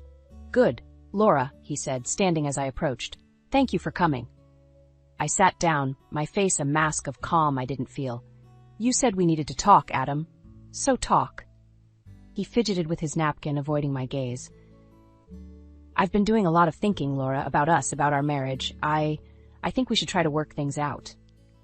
I almost laughed. After everything, this was his play? "Work things out? Work things out?" I repeated, my voice dangerously low. "And how exactly do you propose we do that, Adam? Should we just pretend you didn't cheat on me, that you didn't destroy our family?" Adam's face paled. "Laura, please, I know I made mistakes, but..." "Mistakes?" I interrupted, my anger finally boiling over. "Is that what you call sleeping with your boss's daughter? Embezzling money from your company?" His eyes widened in shock. How did you?" "I hired a private investigator," I said, relishing the fear that flashed across his face. "I know everything, Adam. About Gwendolyn, about the money, all of it." Adam slumped in his chair, defeat written across his features. "Laura, I can explain." "Save it," I snapped. "I don't want to hear your excuses. What I want to know is why. Why did you do it, Adam? Was our life together not enough for you?" He ran a hand through his hair, looking suddenly old and tired. I don't know. It started small, just a few numbers moved around. Then Gwendolyn found out, and she blackmailed me, said she'd tell her father if I didn't keep it going." I felt a surge of disgust. "So you slept with her to keep her quiet? And kept stealing to... what? Buy her silence?" Adam nodded miserably. "I never meant for it to go this far, Laura. I swear I was going to tell you everything, find a way to make it right." "Make it right?" I laughed bitterly. "There's no making this right, Adam. You've broken our marriage, our family, and the law. Do you have any idea what this means for us, for our children?" The mention of Ava and Michael seemed to hit Adam hard. "The kids," he whispered. "God, what have I done?" As I watched my husband crumble before me, I felt a strange mix of emotions. Anger, yes, but also pity. And beneath it all, a steely resolve. "I'm leaving you, Adam," I said, my voice steady. "I'm filing for divorce and I'm taking the kids. You need to turn yourself in, confess to the embezzlement before they find out on their own." Adam's head snapped up, panic in his eyes. "Laura, please, you can't. If this gets out, I'll lose everything. My job, my freedom." "You should have thought of that before you started stealing," I cut him off. "You have a choice to make, Adam. Turn yourself in or I'll go to the police myself." As I stood to leave, Adam grabbed my arm. "Wait, Laura, please, just give me some time. Let me try to fix this." I looked down at him, this man I once loved, now a stranger. "You have 48 hours, Adam. After that, I'm doing what I have to do to protect our family." Walking out of the restaurant, I felt a weight lift from my shoulders. For the first time in years, I was taking control of my life. The road ahead would be hard, but I was ready to face it. My phone buzzed with a text from Ava. "Everything okay, Mom? How did it go with Dad?" I took a deep breath, steeling myself for the conversation to come. It was time to tell my children the whole truth, no matter how painful. As I drove home, I realized that this was just the beginning. The real fight was yet to come. But I was ready for it. Ready to reclaim my life, protect my children, and face whatever challenges lay ahead. For the first time in years, I felt truly alive. The 48-hour ultimatum I'd given Adam ticked away like a time bomb. I spent those hours in a frenzy of activity, meeting with lawyers, gathering documents, and steeling myself for what was to come. As the deadline approached, I felt a strange calm settle over me. Whatever happened next, I was ready. I just finished explaining everything to Ava and Michael when my phone buzzed. Adam's name flashed on the screen. "Laura," his voice was tight with panic. "I need more time. Please, I'm trying to fix this." I closed my eyes, fighting back a wave of anger. "Fix what, Adam? The affair? The embezzlement? Our broken marriage?" "All of it," he pleaded. "I've talked to Gwendolyn. We can make this right. Just give me a chance." A bitter laugh escaped me. "A chance? Like the chances I gave you for years while you destroyed our family?" "Mom?" Ava's concerned voice cut through my anger. I realized I'd been gripping the phone so tightly my knuckles had turned white. "I'm done giving you chances, Adam," I said, my voice steady. "You have until midnight. Turn yourself in, or I go to the police." I hung up, my heart pounding. Ava and Michael exchanged worried glances. "What now, Mom?" Michael asked, his voice small. I took a deep breath. "Now, we wait." The hours crawled by. We sat in tense silence, jumping at every sound. As the clock struck 11, a sharp knock at the door made us all start. I opened it to find two stern-faced police officers. "Mrs. Thompson?" one asked. "We need to ask you some questions about your husband." My stomach dropped. "Has something happened to Adam?" The officer's face remained impassive. "Ma'am, your husband has been arrested. We have reason to believe you may have information about his activities." The world seemed to tilt on its axis. Adam? Arrested? Despite everything, I never thought he'd actually face consequences. "Mom?" Ava's voice trembled. "What's going on?" I turned to my children, their faces pale with shock. "It's okay," I said, trying to sound more confident than I felt. "Everything's going to be okay."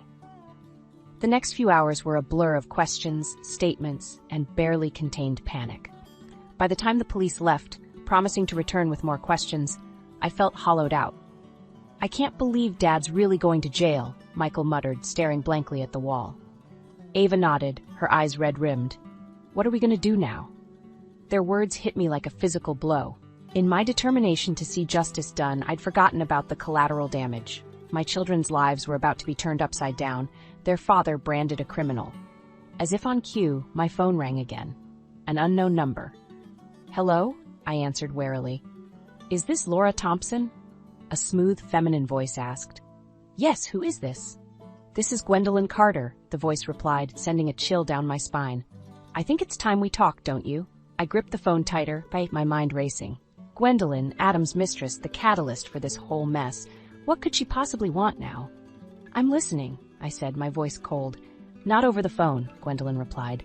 "Meet me at the Bluebird Cafe in an hour. Come alone. Trust me, you'll want to hear what I have to say." The line went dead before I could respond. I stared at the phone, my heart pounding. Every instinct screamed that this was a trap, that I should stay far away from Gwendolyn and her machinations. But a small voice in the back of my mind whispered that this might be my chance to get answers, to understand the full scope of Adam's betrayal. I looked at Ava and Michael, their faces etched with worry and confusion. Could I really leave them now, when they needed me most? But if there was any chance Gwendolyn had information that could help us navigate this nightmare, didn't I owe it to my children to find out? "I have to go out for a bit," I heard myself say, my voice sounding distant to my own ears. "Will you two be okay here?" They nodded, clearly sensing the gravity of the moment. As I grabbed my keys and headed for the door, I felt like I was standing on the edge of a precipice. Whatever happened at this meeting with Gwendolyn, I knew our lives would never be the same again. With one last look at my children, I stepped out into the night, ready to face whatever came next. The Bluebird Cafe was nearly empty when I arrived, my nerves frayed and my heart racing. In a corner booth sat a striking blonde woman, her perfectly manicured nails tapping impatiently on the table. "Gwendolyn." As I approached, she looked up, a cold smile playing on her lips. "Laura, so nice to finally meet you." I slid into the booth, my voice tight. "Let's skip the pleasantries. What do you want?" Gwendolyn's smile widened. "Straight to the point. I like that." She reached into her purse, pulling out a thick manila envelope. "I have something you might be interested in." My eyes narrowed. "And what's that?" "Evidence," she said, sliding the envelope across the table. "Proof that Adam wasn't the mastermind behind the embezzlement. He was just a pawn." My hands shook as I opened the envelope. Inside were documents, bank statements, and emails that painted a damning picture.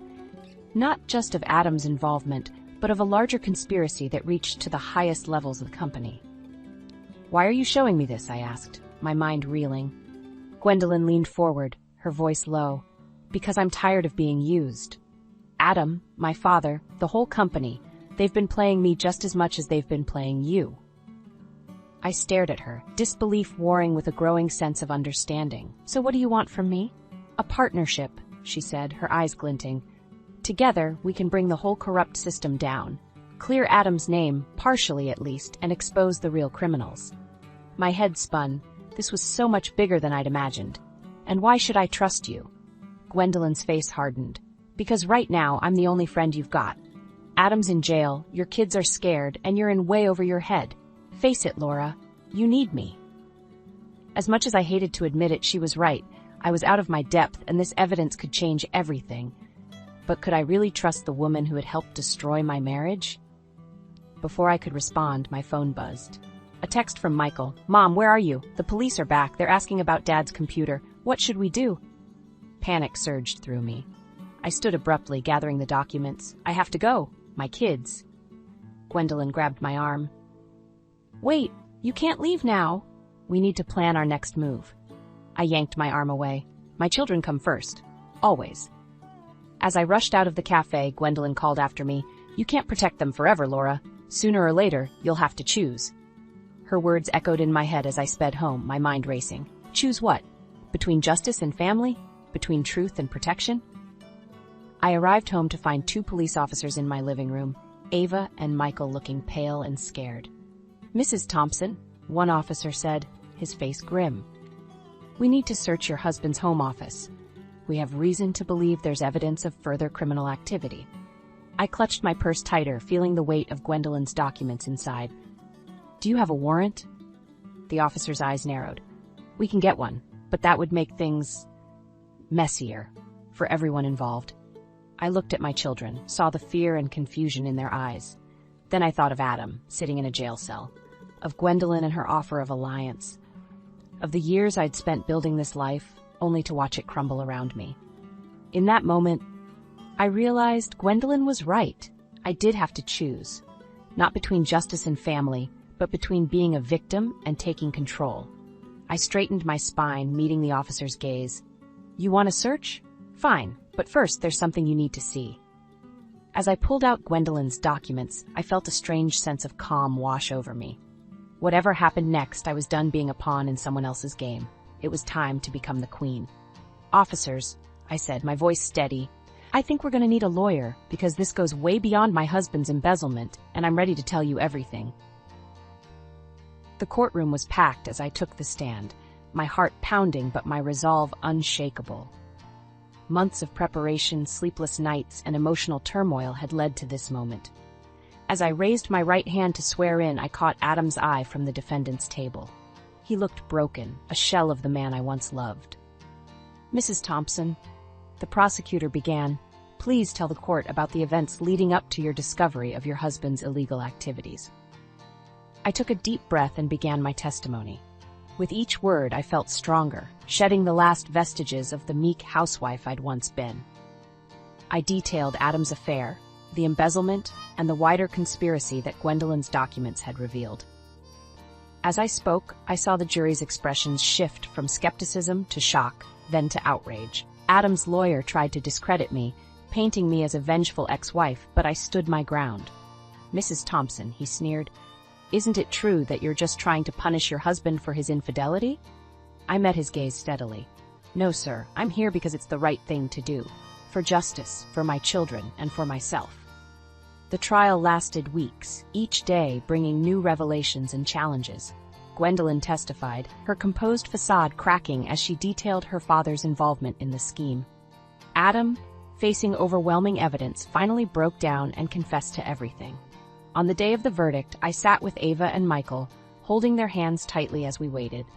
When the jury foreman stood, the room fell silent. We find the defendant, Adam Thompson, guilty on all counts. A collective gasp rippled through the courtroom.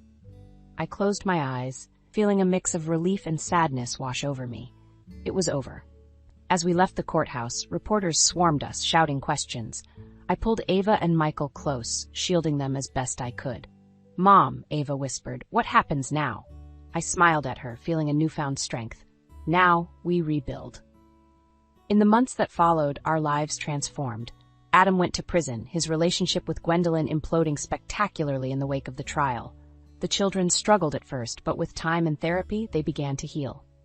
As for me, I discovered a resilience I never knew I possessed. I went back to school, finishing the degree I'd abandoned when I married Adam. I started a support group for women dealing with similar situations, channeling my pain into purpose. One sunny afternoon, as I sat in our new apartment helping Michael with his college applications, I realized how far we'd come. The phone rang. It was Ava, calling with news of her promotion at work. "I'm so proud of you, sweetie," I said, my heart swelling with love and pride. After hanging up, I walked to the window looking out at the city skyline. I thought about the woman I'd been when this all started. Scared, insecure, defined by her roles as wife and mother.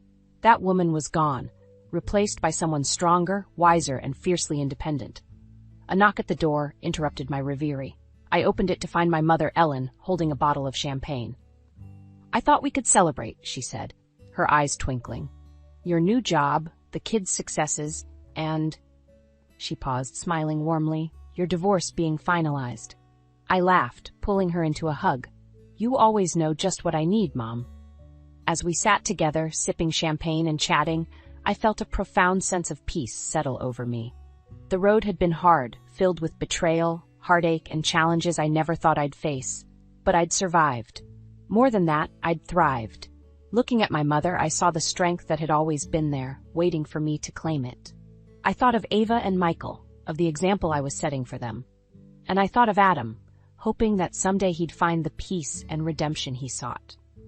But most of all, I thought of myself. Laura Thompson, no longer defined by her marriage or her pain, but by her courage, resilience, and unwavering love for her family. As the sun set outside our window, casting a golden glow over the room, I raised my glass in a silent toast. To endings and new beginnings. To family and friendship. To the power of forgiveness and the strength found in adversity. And most of all, to the woman I'd become. Battle-scarred but unbroken, ready to embrace whatever the future might hold.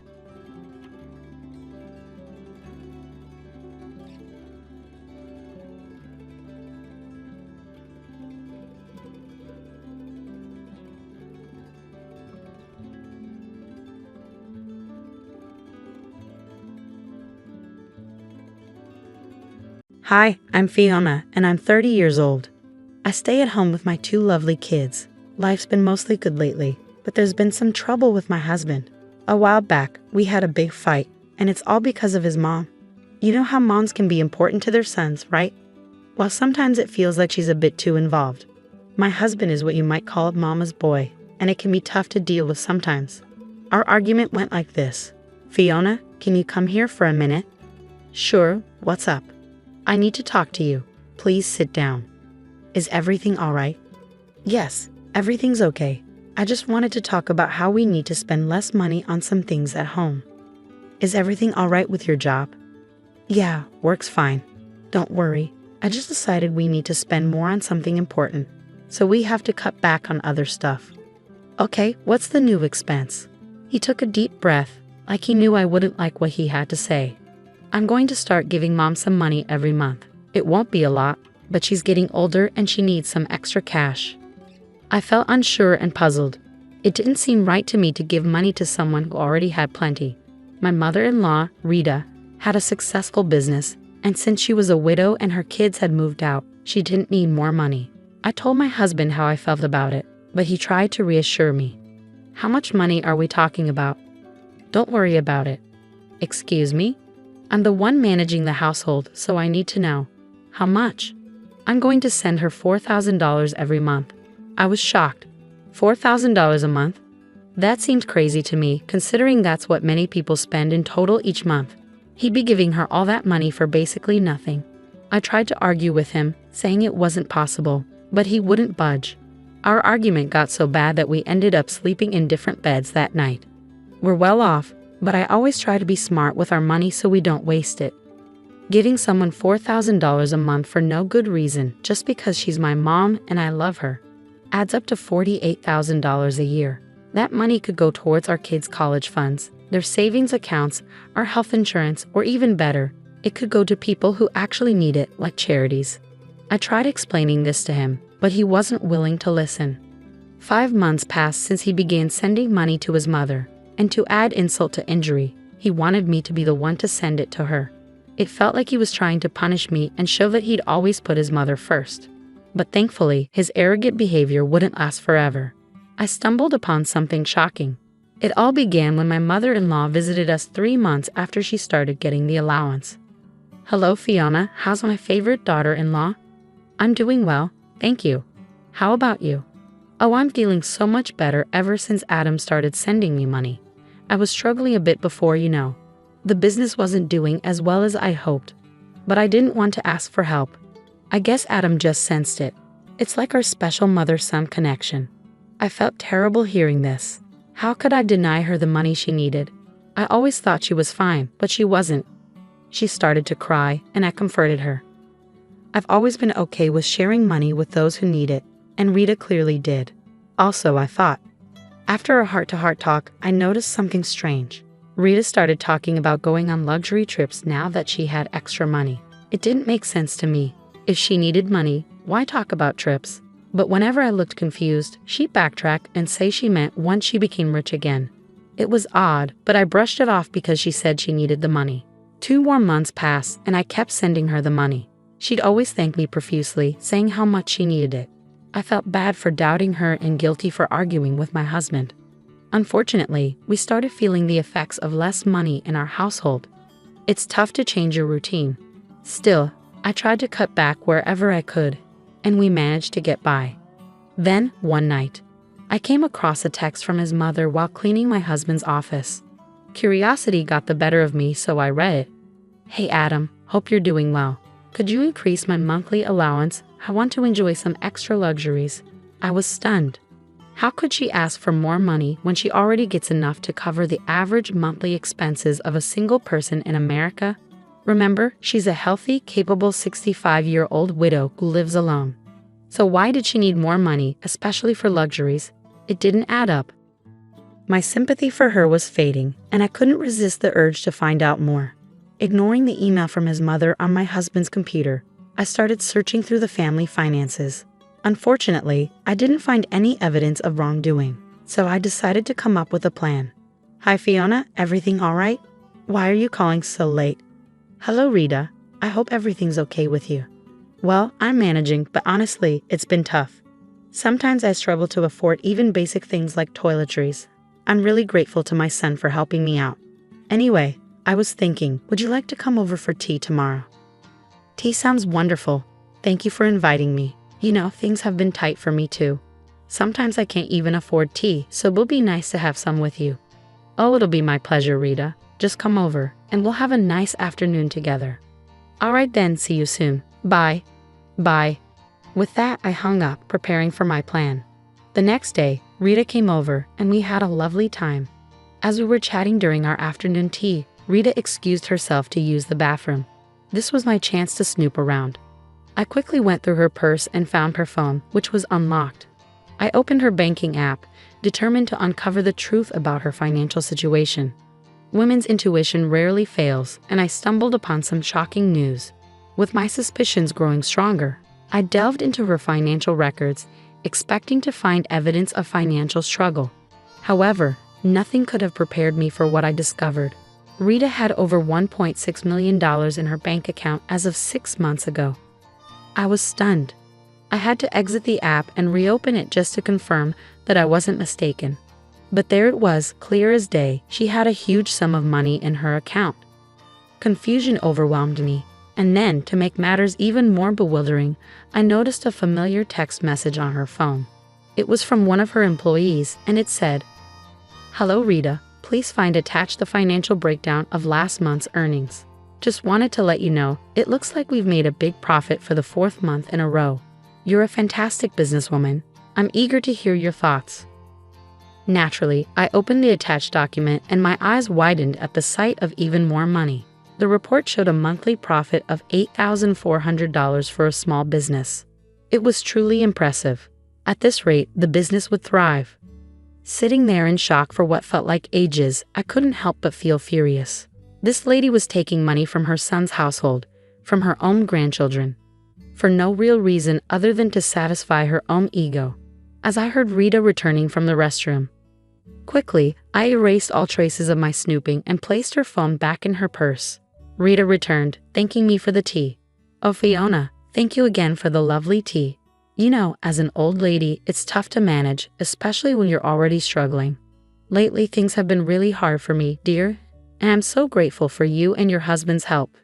Say, could I ask you for something, if it's not too much trouble? Of course. What do you need? We're just happy to help. But may I ask, is it possible for me to get some more money, maybe an increase to $6,000 a month? Let me tell you, it took every ounce of self-control not to explode and lash out at this woman for all the nonsense she was putting me through. I gritted my teeth and responded, I understand your struggles since you're clearly going through a tough time. It's not like you're a millionaire or anything. She froze for a moment, a subtle reaction that I might have missed if I didn't know what I knew. But because I was aware, I caught it. Luckily for her, she quickly recovered. Oh no, of course not.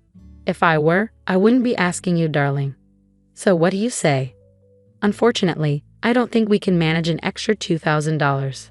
As soon as I said this, Rita's smile faded, replaced by what seemed like irritation. She pressed her lips together, clearly frustrated. Oh, that's all right, no problem. Well, I have to leave now, so let's catch up again soon. She left in a hurry, almost as if she had just been rejected by a lover, and wanted to escape to avoid embarrassment. Now, knowing she was a liar and a thief, any sympathy I had for her vanished. I debated whether to tell my husband what I found, but I decided against it. He needed to see her true colors for himself, especially after he criticized me so harshly. It was a painful lesson he needed to learn on his own. A couple of days passed, and it was time to send my mother-in-law her monthly allowance of $4,000. Despite having the money from my husband, I chose not to. I wanted her to feel the shock and disappointment when the money didn't arrive later that day. It would be a wake-up call she sorely needed. Just as I anticipated, my husband called me a couple of hours later. What's going on? What do you mean? Why are you upset? Don't play dumb, Fiona. I know what you're up to. Why haven't you sent Mom the allowance? I'm getting tired of your games. You won't believe what I found out. There's a reason behind what I'm doing. Listen, I understand you care about your mom. I'm sorry if you feel I don't appreciate that, but you need to hear me out. You don't even earn a dime to have a say in how we spend our money. It's my money and I'll decide what to do with it. So when I say send money, you do it. You're just a housewife. Remember that. His words shattered my heart. How could he talk to me like that? I was stunned. All the anger I'd bottled up for so long suddenly erupted. So I decided to fire back. You know what your problem is? You don't appreciate me. You think being a housewife and mom is a breeze. Well, let's see how easy it is without me. I'm not sticking around to be treated like this. But before I go, check your mother's bank account. Don't bother calling me until you've done that. Have a nice evening. Fiona, wait, I didn't mean. I hung up. I was fed up with being treated like dirt. Sometimes life throws challenges our way to remind us to take a break. I've been working so hard, and it's all taken for granted. Let's see how he manages without me, especially when he finds out his mom's a liar and a thief. I sent him the pictures I took of his mom's bank account while I was investigating. Then I switched my phone to Do Not Disturb mode. I packed bags for me and the kids and checked into a nearby hotel, not wanting to disrupt their school routine. They asked why we were staying in a hotel, and to spare them unnecessary worry, I told them our house was being fumigated, so we needed to stay here for a while. I said Daddy would stay in another hotel. I couldn't bear to burden my sweet angels with the truth. They didn't eat to suffer when I was already struggling. I needed to heal for them first. Even with my phone on Do Not Disturb, messages flooded my inbox from both my mother-in-law and my husband. But I was too drained to deal with it all, so I spent the night relaxing and playing with my children. Morning came, and I was woken up by a phone call. Hello, Miss Fiona. There's someone named Adam here who'd like to meet you. We have to confirm if you know each other for safety reasons. Yes, I know him. He's my husband. You can let him know my room number. Adam arrived at my door, and I opened it. He immediately hugged me tightly, squeezing me tightly. Oh my gosh, I'm so sorry for everything. I saw the evidence you sent me, and you were right not to give her any more money. He began to cry in my arms, and I comforted him. I invited him into the room, and we started talking. Darling, I'm so sorry for everything. I'm glad you realized what was going on. Can you tell me what happened? Just then, my mother-in-law called. I decided to answer it. Hello. How dare you invade my privacy like that? I could sue you, you know. Do you even need the money? How dare you try to ruin my reputation in front of my son? It doesn't matter. He loves me and he'll do whatever it takes to make me happy. You think he'll stop sending me money? Ha, you must be delusional. You think he'll listen to a mere housewife? You're sorely mistaken. Yes, I have money. I always had money since my husband passed away. I just like to control Adam sometimes so he doesn't get too arrogant. He needs to remember that mommy comes first. The voice on the phone wasn't my mother-in-law's. It was like a monster, so different and filled with malice. Her yelling woke up the children. So, you're not bothered by how your selfishness has disrupted this household? You don't care that Adam and I have been arguing because of your actions. You don't even care that you've been stealing from your own son and grandchildren. Oh, come on, you two are headed for divorce anyway. I can't wait for that. They'll come home to me eventually. And as for those kids, well, I guess I don't really care. Mom, that's incredibly cruel. Adam, honey, listen. I didn't mean it. Did you hear all of that? Adam, my love. Nope, that won't work on me this time. I've seen your true colors, and I've had enough. You've made the past few months hell for me and Fiona. How could you manipulate me like that? I'm your son. What kind of evil has possessed you to do such a terrible thing? I can't even imagine. I fell for your tricks, but my wonderful wife Fiona saw through you all along. She knew something was off, but I shouted at her and disrespected her. Not anymore. Fiona is my real family, not you. I never want to hear from you again. Adam, wait. But I have no one. Maybe that's how it should be. Click. Adam ended the call, and though he was upset, I could see a sense of relief in him. He'd been manipulated like this his whole life. Realizing that must have been a heavy burden, but it was lifted now. For the rest of the day, Adam apologized to me and the kids for his behavior and distance. He admitted he couldn't even survive one night without me. He's realized his mistakes and promised not to repeat them. And as for his mother, he meant it when he said he didn't want to hear from her again. She kept trying to call, but he always declined. She'd made her bed, and now she had to lie in it.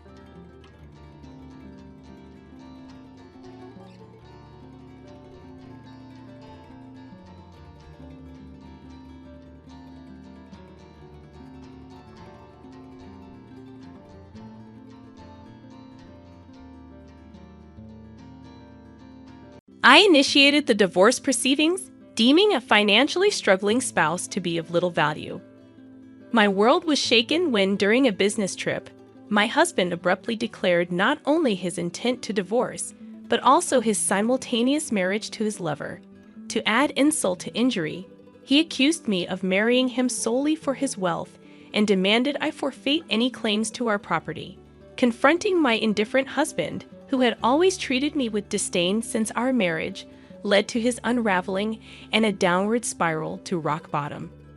I am Karen, 35 years old, raised by a single mother since my father's passing in kindergarten. Despite the financial challenges, we found happiness as a family of 3. Even as an adult with a decent salary, my frugal habits persisted from childhood. I married John, a wealthy man I met through an acquaintance, drawn to his kindness and the new world he presented. Our differing views on money and gender roles emerged after marriage. While John envisioned a traditional household, I was dedicated to my career and financial independence. Before marriage, John suggested I become a homemaker, assuming I would embrace traditional domestic roles. However, I expressed my desire to continue working until we had children, emphasizing the financial benefits. Although I managed to convince him, the reality of balancing work and household chores proved challenging. Despite being a full-time employee, my days were consumed with domestic responsibilities, leaving little time for us as a couple. In contrast, John, adopting a traditional husband role, contributed nothing to household tasks. While he witnessed my busy schedule, he simply indulged in dinner and relaxation upon returning home. Balancing work and domestic responsibilities took a toll on our relationship, prompting me to question if this was the essence of a marriage. Despite my efforts, I hesitated to voice my dissatisfaction, fearing he might insist I quit my job despite his lack of contribution at home. I had hoped that the arrival of children would bring about a positive change in our relationship. Unfortunately, our connection had grown distant, casting doubt on the possibility of expanding our family. Feeling the urgency to discuss this matter, I approached John, Hey, we should start considering having kids, right? Ha. Kids? You're quite energetic, considering you're tired from work and chores. It's not about that. I want to have children. We haven't been married that long, but I'm already over 30.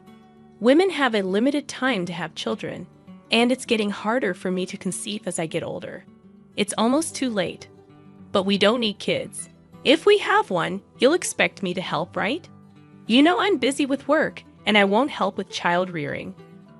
Declaring you won't help with child rearing even before they're born is strange, isn't it? I plan to raise them alone, but shouldn't you at least have the intention to help? It's your child too. Child rearing is your job. I'm working to support the family, so I definitely won't help with the kids. You'll just complain that I don't help, making me the bad guy. You must have been indoctrinated with poverty and lots of kids since birth. We're not poor. We don't need kids. End of discussion. John abruptly ended the conversation, retreating to his room. Alone in the living room, tears overwhelmed me. My desire for children was not only rejected, but my upbringing was also mocked. Following this incident, our relationship deteriorated rapidly. Communication became scarce, and the possibility of having children seemed more distant. As I continued to juggle work and home responsibilities, taking on significant projects at work, I found myself increasingly distant from John. One day, when informing him about an upcoming business trip, his unexpected kindness surprised me. He wished me well and hinted at a big surprise upon my return. Despite having given up on him, his smile shook my resolve. However, my faint hope was shattered upon returning home. The front door wouldn't open, and John revealed the first surprise. He had changed the locks. The second surprise was the announcement of our divorce. He claimed to have forged my signature and submitted the papers with a friend as a witness. Inside, he presented a document for me to sign, waiving my rights to property division. Protesting the false accusations, I insisted on a mutual renunciation of property rights, intending to make it a public document. John, stubbornly retorting, redid the document on his computer, initiating a tense exchange. As I left the house, he continued to scorn me for being poor, even contemplating discarding my belongings. A few days later, John, in a state of panic, called me, wondering what I had done. "What do you mean I haven't done anything? Why are you panicking? I have a lot of questions. First, I was told to leave the apartment. Oh, you were still living there. That's not allowed. It's a new month. You're trespassing." Trespassing? But it's my house. Are you okay? Did you forget that it was a company apartment I rented? I was the leaseholder, so naturally, you can't live there anymore. That's ridiculous. How could you do this? I can't believe you didn't know. I'm not the one who should be accused of doing things on my own. Didn't I tell you that you can't just change the locks of a rental apartment? It's my house. I can change the locks if I want. Didn't you listen? It was my leased apartment. Even if you were the leaseholder, the owner is the apartment manager. You can't change the locks without informing them. Is that so? Also, I terminated the lease while you changed the locks. I was allowed to live there until this month. I was planning to return, but now you've unlawfully altered someone else's property, which could be criminal damage. Wait, why did you terminate it so early? Criminal damage? Is that why the police are at the front door now? I'm too scared to open it. But I calmly replied, so the police did come. Don't worry, it's probably not for trespassing or criminal damage. It's better to talk to them. Why do I know about the police?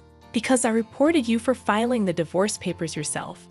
It seems like you've committed crimes like forgery and fraudulent use of a private document. Divorce papers can be filed by one person, but only with mutual agreement and personal signatures. Since John forged my signature and the witness, it's obvious that it's a crime. But he seemed unaware of his guilt. I continued pressing further. So the divorce papers you submitted are invalid, and your marriage with Susan can't happen either. How do you know about Susan? Did you think I knew nothing? I had a private detective agency thoroughly investigate your affair with Susan. It was a busy time at work, and coordinating with the agency was tough. Plus, You even held a grand wedding ceremony while I was supposedly on a business trip. Are you okay? Your business trip was a lie. Yes, I took leave from work despite being busy to do some research and prepare documents. I knew about you bringing Susan home. It would have been impossible to gather this evidence while working. After I revealed everything, John was speechless and seemed quite downcast even over the phone. Then he pleaded with me, "Please don't tell Susan I'm divorced." Why would I? There's no such fact to tell. Really? Thank you. Are you misunderstanding something? When did you become divorced? That fake divorce paper is invalid, remember? So legally, you're still my husband, not divorced. What? So since you committed adultery, well, legally, my husband, Susan needs to pay compensation. I sent the demand for reparation to her house yesterday by express delivery. She didn't know you were married, right? Then I can't withdraw the claim at this point. I already knew Susan believed John was single, but I deliberately sent the reparation demand. Susan hasn't contacted me yet, so maybe she hasn't received the letter. It should arrive soon. Should you be on the phone with me when you also have to deal with the police? You're busy? I'll ignore the police. I won't be arrested. I'm going to Susan's house now to get the letter back before she or her family can accept it. He then hung up.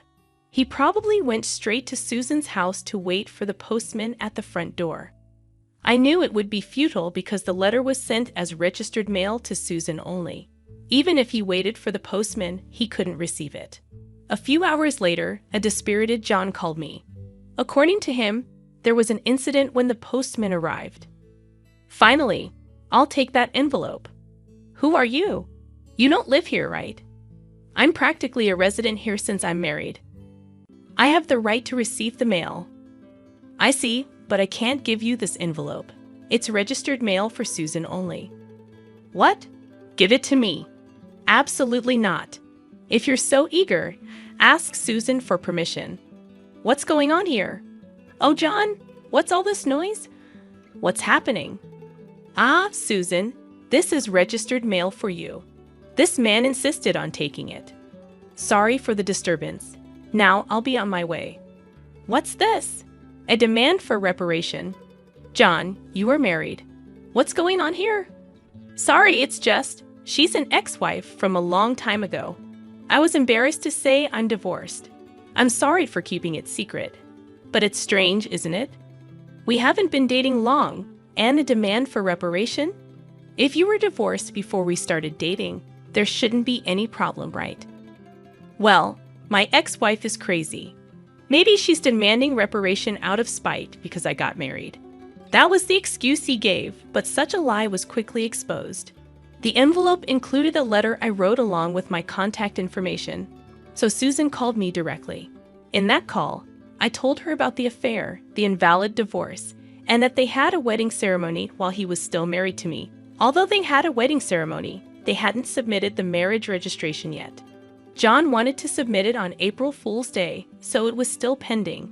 He probably delayed submitting the marriage registration due to uncertainty about whether the divorce was finalized.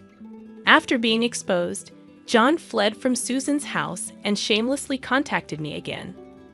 I still had something to tell him, so we agreed to meet at a nearby cafe. As soon as I arrived, John said, "Karen, please withdraw the reparation claim. Let's pretend we've been separated for a long time and officially divorced now. I can apologize to Susan for being secretly divorced and maybe cover it up. You think I'm desperate to stay married to you. I was going to file for divorce anyway, but since you cheated, you'll pay reparation. Just trying to extort money from me, huh? Typical of the poor. You have such a poor heart. You're talking nonsense. Depending on my answer, everything can change. There's still an option where we don't divorce. If I say no, you can't reject it, meaning you can't marry Susan, and your marital status will be exposed. Fine, I'll pay the reparation. Just divorce me now. Sign here." Then, about property division. Property division? How much more do you want to take from me? Reparation should be enough. Remember, we agreed to waive property division, right? So let's make it official. All right. You're not as bad as I thought. Thank you. We then went to a public notary, made a public document for reparation and property division, and then to the city hall to submit the divorce papers, finalizing our divorce. Relieved, I exchanged final words with John. Glad we don't have to divide property. What are you saying? I'm the one who benefits from that. By the way, do you even have assets after paying me reparation? Susan will also claim damages. She mentioned charging you for the wedding expenses. That's impossible. I'm marrying Susan. She can't claim that. We're divorced now, so there should be no problem. Still living in a fantasy. You committed marriage fraud. You had a wedding while still married. You think Susan still believes you. Marriage fraud? That's ridiculous. Susan will believe me. Believe that if you want. I heard from Susan directly. Also, weren't the guests at your wedding paid actors? You still owe them. You knew about that. I haven't paid them yet. What does it matter to you? You could have just taken property division and been better off. That's what I wanted to tell you. Even if we had divided property, you would have benefited more. What are you talking about, poor woman? Your family is poor, and you only make $15,000 a year, right? Even if you got a raise, it would be barely $20,000. You don't have any property. You keep calling me poor, so I thought you might be mistaken. Yes, my salary is indeed $15,000. But you know I work for a foreign company, right? It seems you have no interest in me. But I became a director of the American branch. It's not $115,000 per year, but per month. $155,000 per month. So that's an annual income of $1.8 million. You're still bad with numbers. How do you manage to keep a job? It's $180,000 a year. $180,000? That can't be true. Of course, I haven't had the chance to spend such an amount. So I've been saving it for the future. The savings from before our marriage aren't part of the property division, but there's still a considerable amount since our marriage. So I could have received half of that in the property division. You are my destiny after all. I'll get the divorce papers corrected. Are you okay? After all the contempt, you think I'd gladly undo the divorce if you have that much money. You don't need to claim reparation, right? It's just a small amount for you. He who laughs at 1 cent will weep for 1 cent. This reparation is for the mental anguish you caused me. I'd like to claim more honestly. And since we've made it official, make sure to pay it even in installments. I'll be penniless. Also, don't go back to that apartment. Your belongings should have been moved to your parents' house by now. You thought I had few belongings, but that was because I had already moved. Most of them were. Were you that indifferent to me? I can't have so little, so I have to go back to my parents' house. They don't know anything yet, do they? Let me explain. Don't say anything. I've already told them everything. It's only right to explain why we're divorcing.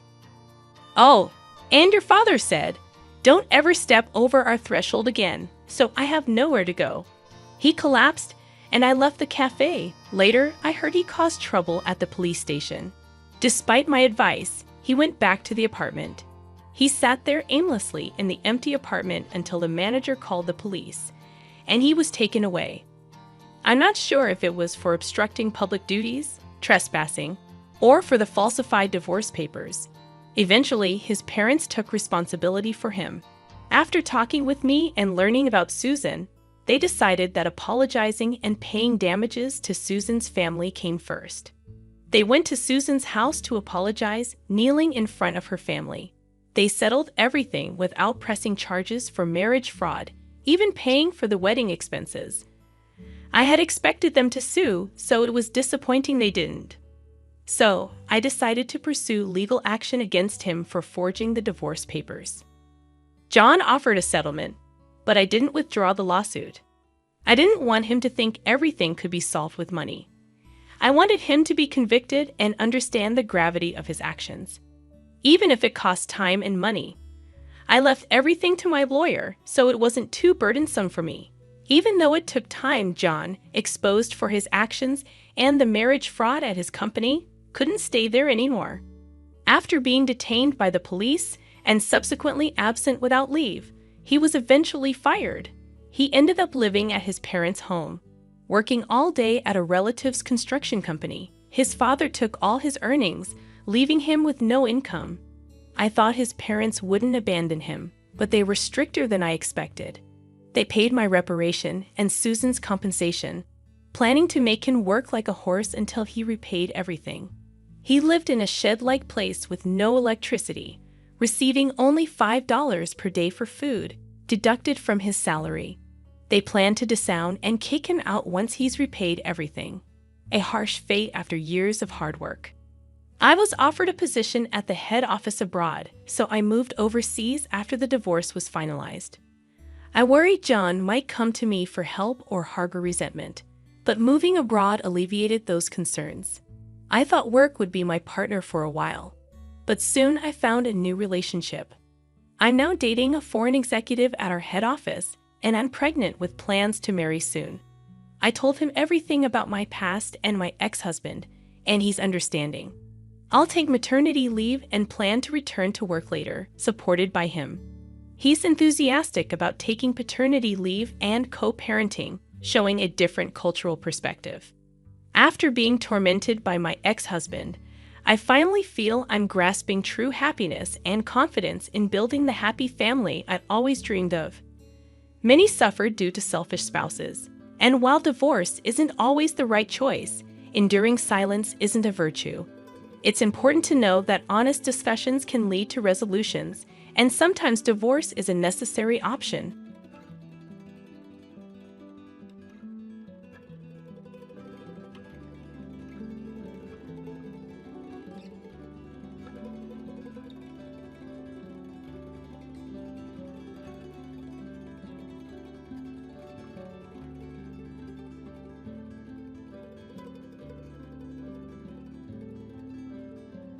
I'm Maria Dalton, about to turn 27 this year, and I've been happily married for 5 years. My son, Martin, just celebrated his 4th birthday. Initially, I worked full-time after tying the knot, but now I balance part-time work at the same company. My husband, Kevin, is 30 years old, 3 years my senior. Our journey from dating to marriage was initiated by Kevin's passionate advances.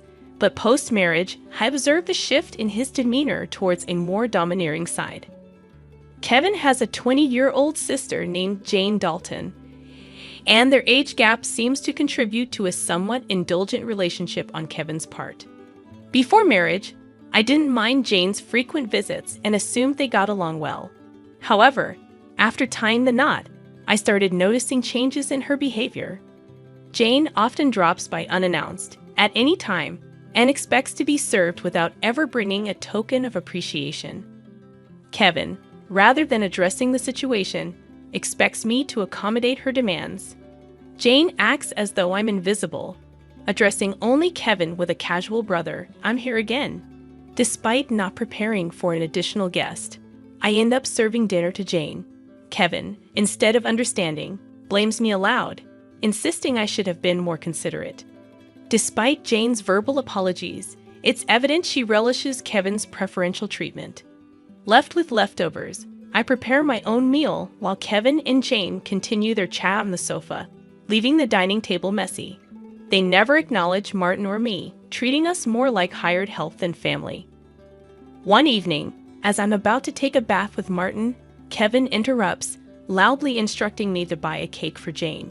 Despite it being late, Jane insists on having it immediately. Kevin blames me for delaying, and, feeling compelled, I reluctantly head to the cake shop with Martin in tow.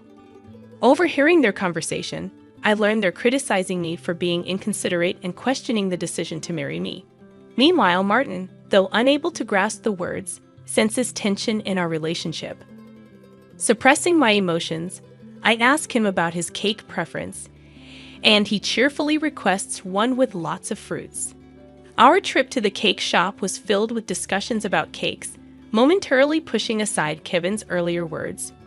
Martin and I arrived just before closing time, fortunately finding the cake Jane desired. We purchased 2 cakes, including the fruit-loaded one Martin wanted. Back home, I served the cakes to Jane and Kevin. then prepared Martin's cake and headed to the dining room. The moment I placed it in front of Martin, Jane pointed and expressed her desire for that cake. Before I could react, Kevin moved Martin's chosen cake in front of Jane, disregarding Martin's protests. Kevin justified his action, claiming he bought the cake with his earnings and had the right to choose for Martin. Unable to contain my emotions any longer, I voiced my dissatisfaction. In response, Kevin threatened with divorce. Martin, who had stopped crying, anxiously held my hand and then, after some thought, said, "Mom, I'd also love cake with strawberries on it. Yes, it's really delicious." He mentioned this while eating a cake initially wanted by Jane. Feeling that Martin was enduring too much, I lifted his cake plate when I saw Jane reaching for it. I took Martin to the next room so he could enjoy his cake in peace. Kevin apologized to Jane, claiming he was sorry for being stingy. Despite wanting to retort, I held back for Martin's sake. Watching Martin innocently enjoy his cake was a heartwarming sight. After finishing the cake, we decided to have a late bath and sleep in Martin's bed. The next morning, I discovered Jane had already left. As I prepared breakfast, I heard Martin crying. Shockingly, his piggy bank, a gift from my father, was broken, and the saved money was gone. Martin, who always said goodnight to the piggy bank, was left heartbroken. When I questioned Kevin about it, he casually mentioned that Jane needed some money, so she took it from the piggy bank. Holding a crying and shaken Martin, I felt his pain so acutely that I cried with him. It was painful to witness Kevin prioritizing and caring for his sister more than our son. Expressing my anger and sadness, I confronted Kevin, breaking my usual silence on arguments in front of Martin. Kevin, without a word, went to the bedroom and returned with something shocking in hand: divorce papers. I discovered the hidden divorce papers that Kevin had tucked away somewhere I didn't know. In a sudden burst, he confronted me, shoving the papers at me before storming out of the house with a loud bang. Martin, who had never cried over the issues with Kevin and Jane, seemed to have reached his limit, crying since last night. Unable to bear seeing Martin so hurt, I suggested skipping daycare for the day, and he happily agreed with a loud yes, showing a faint smile. We spent the day playing and bonding, with Martin bringing a picture book from the shelf, sitting on my lap, and happily remarking, "The teacher at the nursery today was Mama, right? He looks like an angel." His little heart seemed filled with patience, and I decided to make the day special by taking a day off from work. Despite causing potential trouble at my workplace, they kindly understood the situation and granted me a day off. In the morning, we visited the park, played hide and seek, and had fun in the sandbox and on the slide. When we returned home for lunch, Martin appeared sleepy, usually napping by himself. But today he fell asleep on my lap like when he was a baby. Though I initially thought of doing household chores during his nap, I decided that today was special. Instead, I allowed myself to be healed by his peaceful sleeping face and gentle breathing. However, my serene moment was abruptly interrupted by a noise from the entrance, indicating the front door had opened. As it wasn't Kevin's usual time to come home, I became suspicious and quickly hid in the bedroom closet, clutching Martin. A voice echoed through the house, and to my surprise, it was Jane. Trembling with fear, I listened as she searched for something, expressing frustration over not finding it. Jane then made a phone call, mentioning Kevin and discussing their unsuccessful search. After hearing her lock the front door and leave, I put Martin to bed and contemplated the strange events. I couldn't comprehend why Jane had entered the house and what they were looking for. Suddenly, Kevin seemed like a stranger, and I felt a mix of disgust and fear towards him. Swiftly packing essentials for Martin and myself, we headed to the station and took a train to my parents' house. Fortunately, their home was nearby, just 2 stations away. Although I hadn't contacted them beforehand, my parents sensed something from my expression and welcomed us without asking questions. I shared the entire ordeal with them, including my fear of staying at our house due to Kevin and Jane's actions. Upon hearing my mother's suggestion that Jane might have been looking for my belongings, possibly cash cards, I recalled my past experience as a successful CEO in the handmade goods industry. I had entrusted the company to friends when I decided to prioritize raising my child after getting married. Although I still worked part-time and communicated with the company from home, Kevin was unaware that I was still the CEO. I discovered the hidden divorce papers that Kevin had tucked away, suspecting that he thought I had a decent amount of savings. While I've mentioned to him that I still received some assistance from the company, I've deliberately kept the details about being the CEO and my savings private. This secrecy stems from realizing early in our marriage that Kevin struggles with managing money and tends to spend everything he earns. Kevin, at first, provided only $200 a month for food expenses and even suggested I quit my job to become a full-time housewife. However, with the financial strain of raising Martin and only $200 for food, I never agreed to be a full-time housewife. Eventually, he reluctantly allowed me to work part-time, and to ensure I wouldn't consider divorce, he had me sign a post-marital property waiver through a lawyer. Since Martin's birth, I used my savings for his nursery fees and clothes, as I've only received $200 for food. I've never asked Kevin for additional funds beyond the food budget, leading him to believe I have savings. Considering Jane's apparent need for money and Kevin's perception of my financial situation, they might be searching for my cash cards. I have a separate savings account dedicated to Martin, with a portion of my salary directly deposited into it each month. Despite their search, they won't find the cash cards, as I always carry my valuables. However, there's still an unsettling issue. Jane might be entering our house even when we're not there, and Kevin may be allowing it.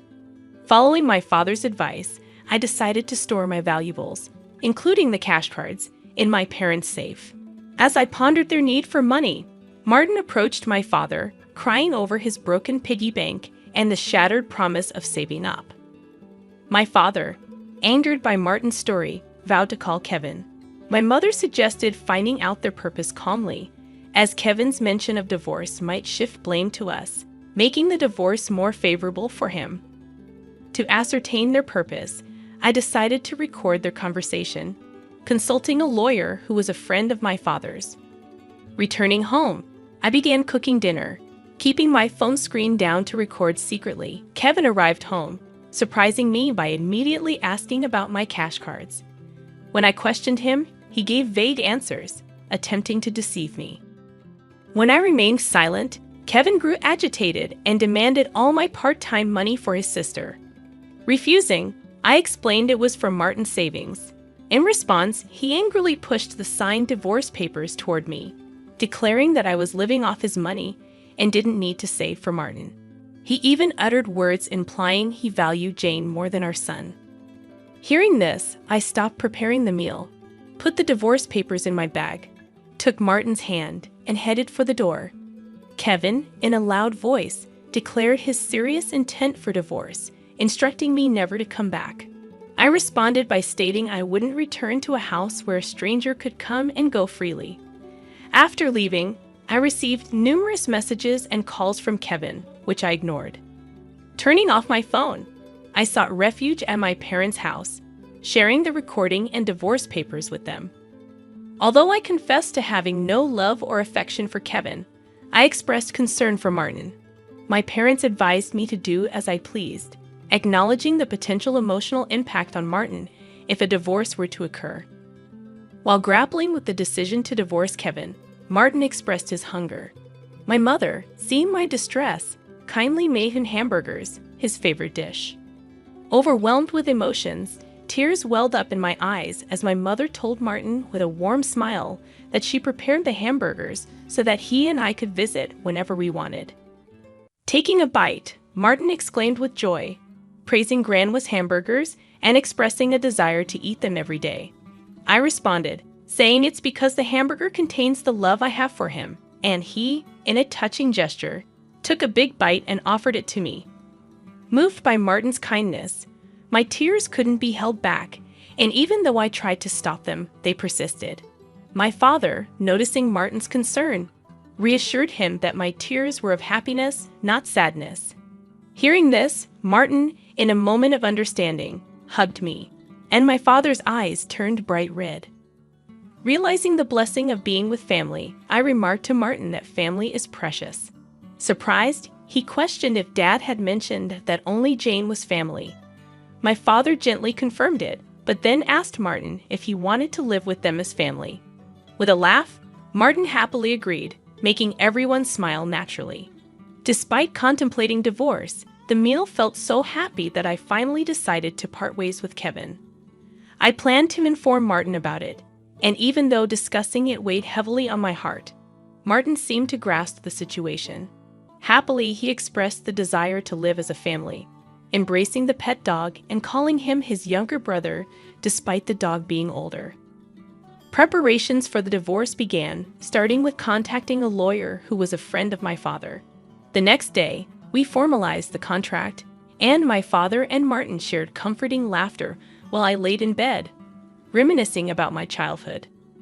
The following day, upon checking my smartphone, I found over 200 calls and messages from Kevin, showcasing his emotional instability. Exhausted, I turned off my phone, and with the lawyer's assistance, we explained the situation to my parents. Jane had accumulated significant debt from a casino and shopping addiction, and Kevin acted as her guarantor, planning to use my savings. The lawyer confirmed that the divorce papers had already been submitted, and Kevin sobbed upon realizing it was finalized.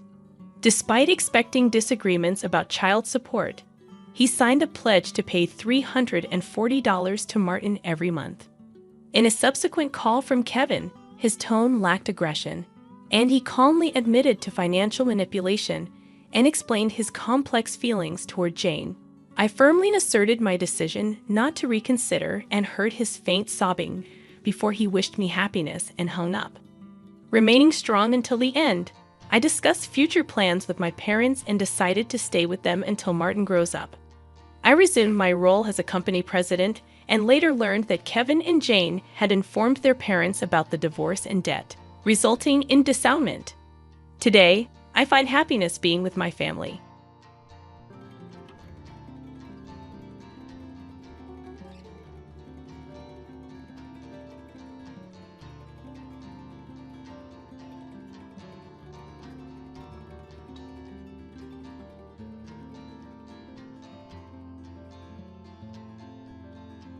I stared at the crumpled note in my hand, my heart pounding. The looping handwriting was unfamiliar, but the words were unmistakable. "Can't wait to see you again, my love." It wasn't addressed to me. "Beth, you okay in there?" Adam's voice carried from downstairs, snapping me back to reality. I quickly shoved the note into my pocket and took a deep breath. "Coming!" I called back, forcing cheerfulness into my voice. I gave myself a quick once-over in the mirror, smoothing my hair and plastering on a smile. Just another day in the life of Beth Thompson, loving wife and dedicated mother. As I descended the stairs, I could hear Adam on the phone, his voice low and urgent. "I told you, not now. I'll call you back later." He hung up abruptly as I entered the kitchen. "Everything all right?" I asked, busying myself with making coffee. Adam's smile didn't quite reach his eyes. "Just work stuff. You know how it is."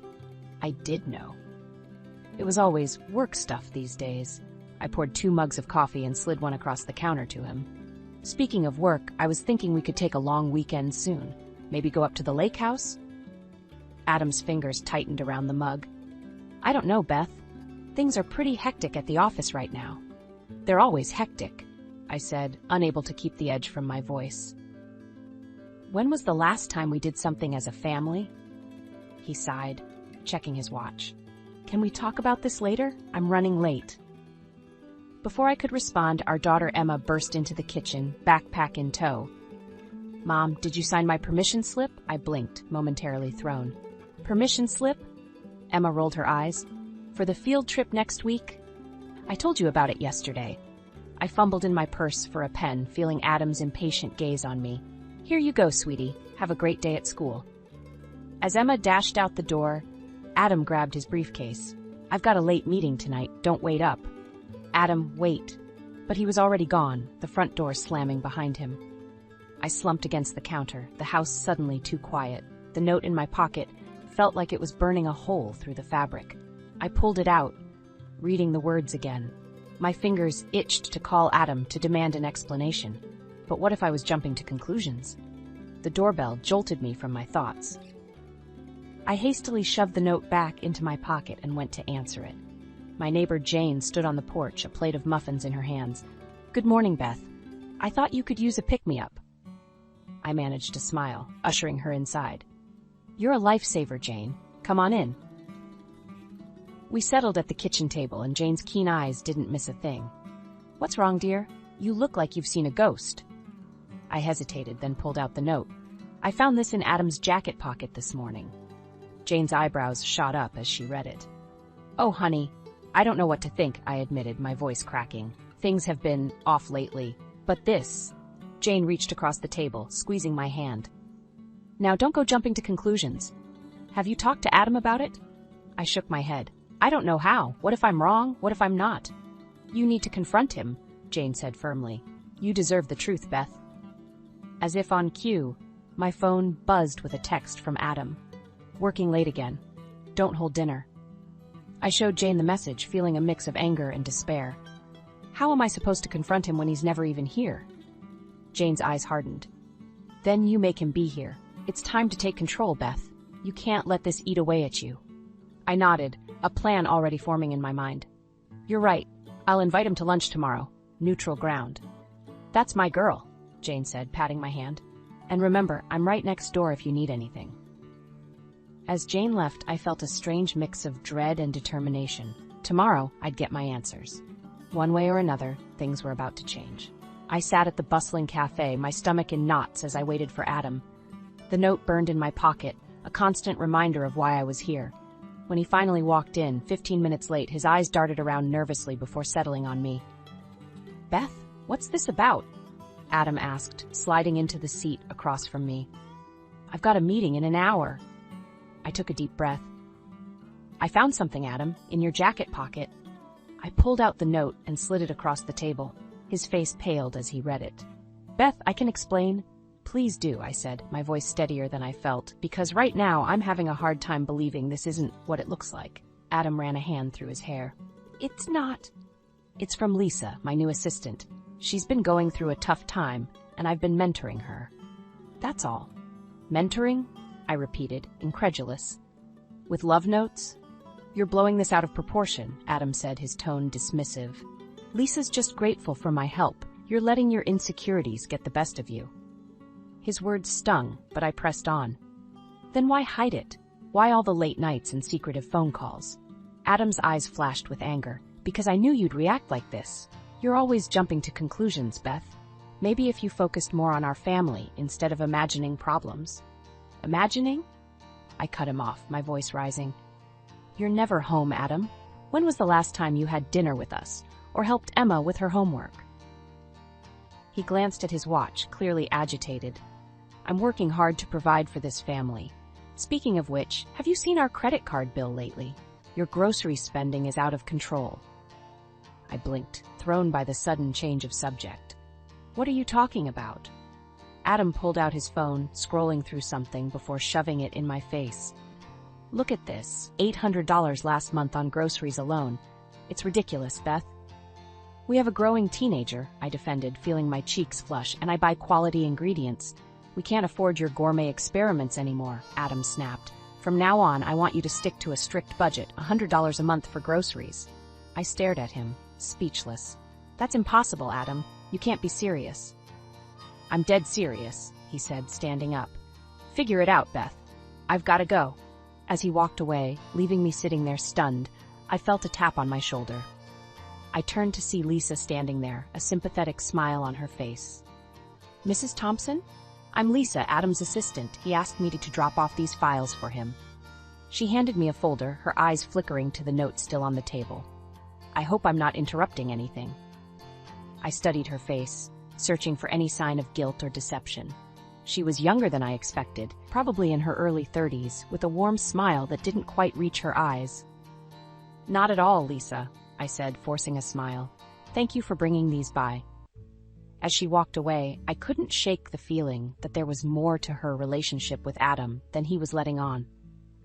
The way she looked at the note, the familiarity in her voice when she mentioned Adam's name, It all felt off. I gathered my things, my mind reeling from the confrontation with Adam and the unexpected appearance of Lisa. As I stepped out onto the sidewalk, my phone buzzed with a text from Jane. "How did it go? Come over if you need to talk." I typed back a quick reply. "On my way. You won't believe what just happened." Walking to Jane's house, I felt a mix of emotions swirling inside me.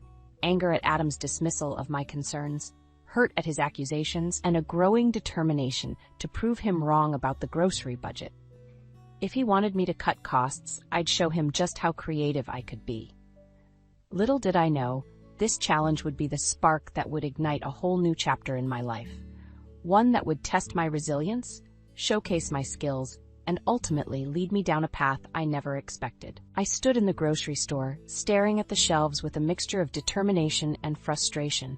$100 for a month's worth of groceries seemed impossible, but I was determined to prove Adam wrong. "You can do this, Beth," I muttered to myself, grabbing a basket and heading to the produce section. As I carefully selected the cheapest vegetables, my phone buzzed. It was Emma. "Mom, where's dinner? I'm starving." I glanced at my watch, realizing how late it had gotten. "I'll be home soon, sweetie. How about we try something new tonight?" An idea struck me. I quickly snapped a photo of my sparse basket and posted it on social media with the caption, "Challenge accepted. $100 grocery budget for the month. Who says you can't eat well on a budget? Frugal feast." Back home, I got to work in the kitchen, determined to make something delicious out of my limited ingredients. As the aroma of garlic and herbs filled the air, Emma wandered in. "What are you making?" she asked, peering into the pot. "Lentil and vegetable soup," I replied, stirring the bubbling mixture. "And homemade bread." Emma wrinkled her nose. "Lentils? Gross." "Just try it," I urged, ladling out a small portion for her. To my surprise, Emma's eyes widened after the first spoonful. "This is actually really good, Mom." Encouraged, I snapped a photo of the finished meal and posted it online. By the time Adam came home, late as usual, my phone was buzzing with notifications. "What's all that about?" he asked, eyeing my phone suspiciously. I showed him the posts. "I'm documenting my $100 grocery challenge. People seem interested." Adam scoffed. "Social media won't pay the bills, Beth." I bit back a retort, focusing instead on the positive comments flooding my feed.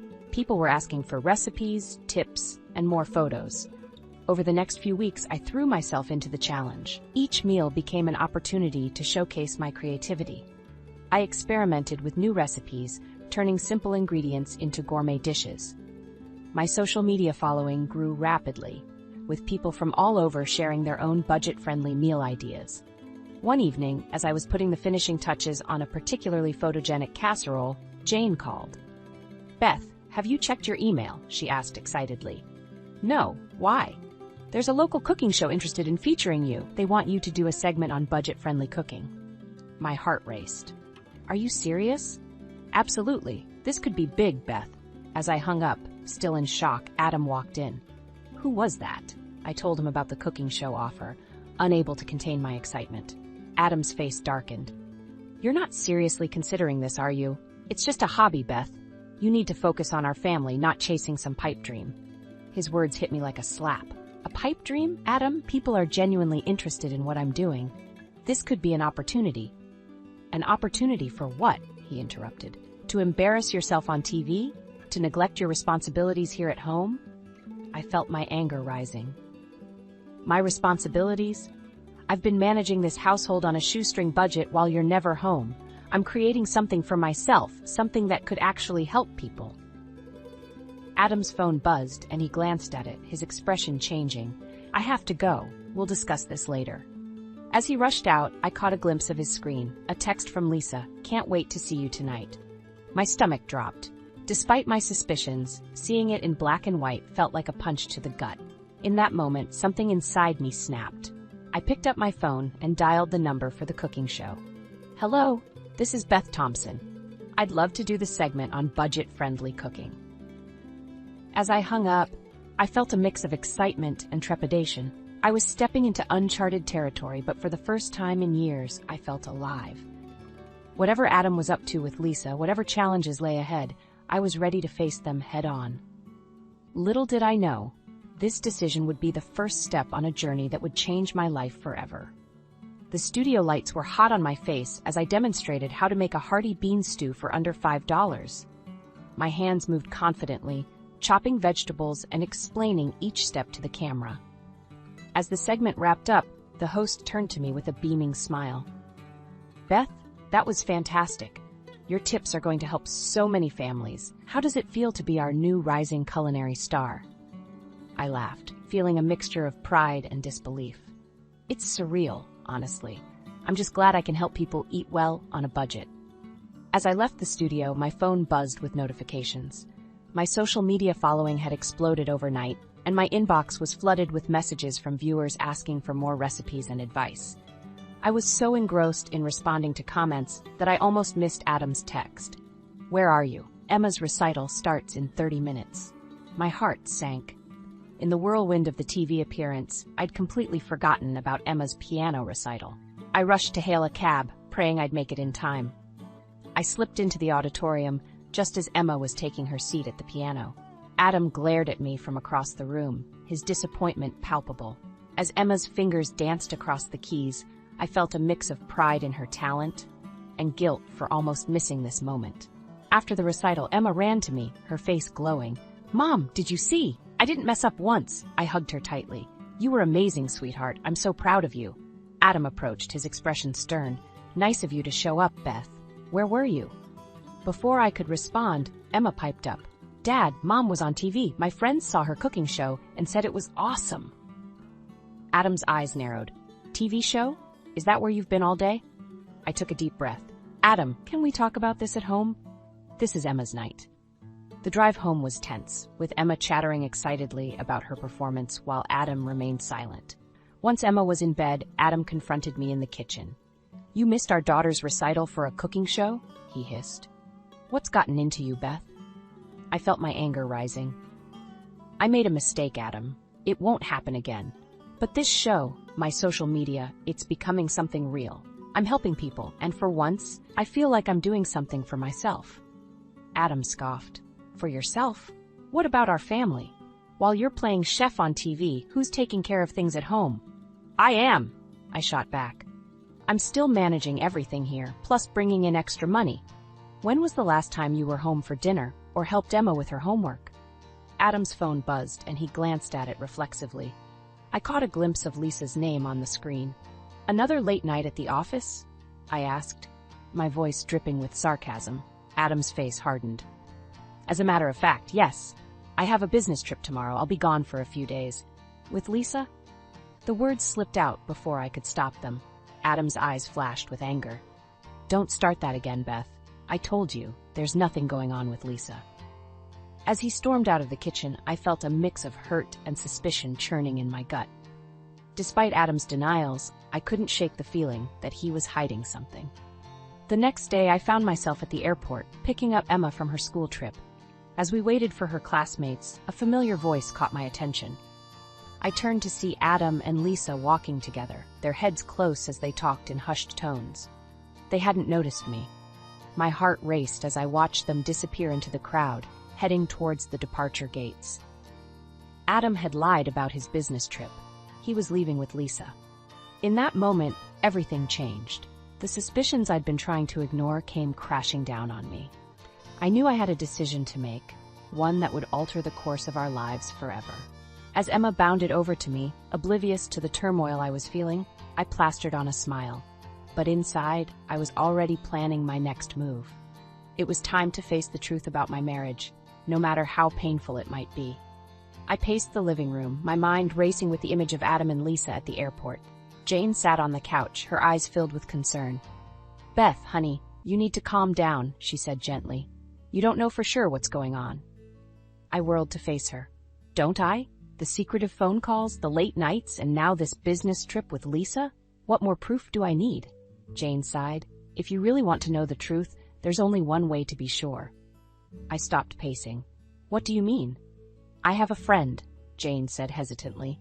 "He's a private investigator. If you're serious about finding out what Adam's up to, he can help." My heart raced at the thought. Was I really considering hiring a detective to spy on my husband? But then I remembered the look on Adam's face when he lied about his trip, and my resolve hardened. "Give me his number," I said. The next few days were a blur of anxiety and anticipation. While Adam was away, I threw myself into my cooking show and social media presence, using it as a distraction from the gnawing worry in my gut.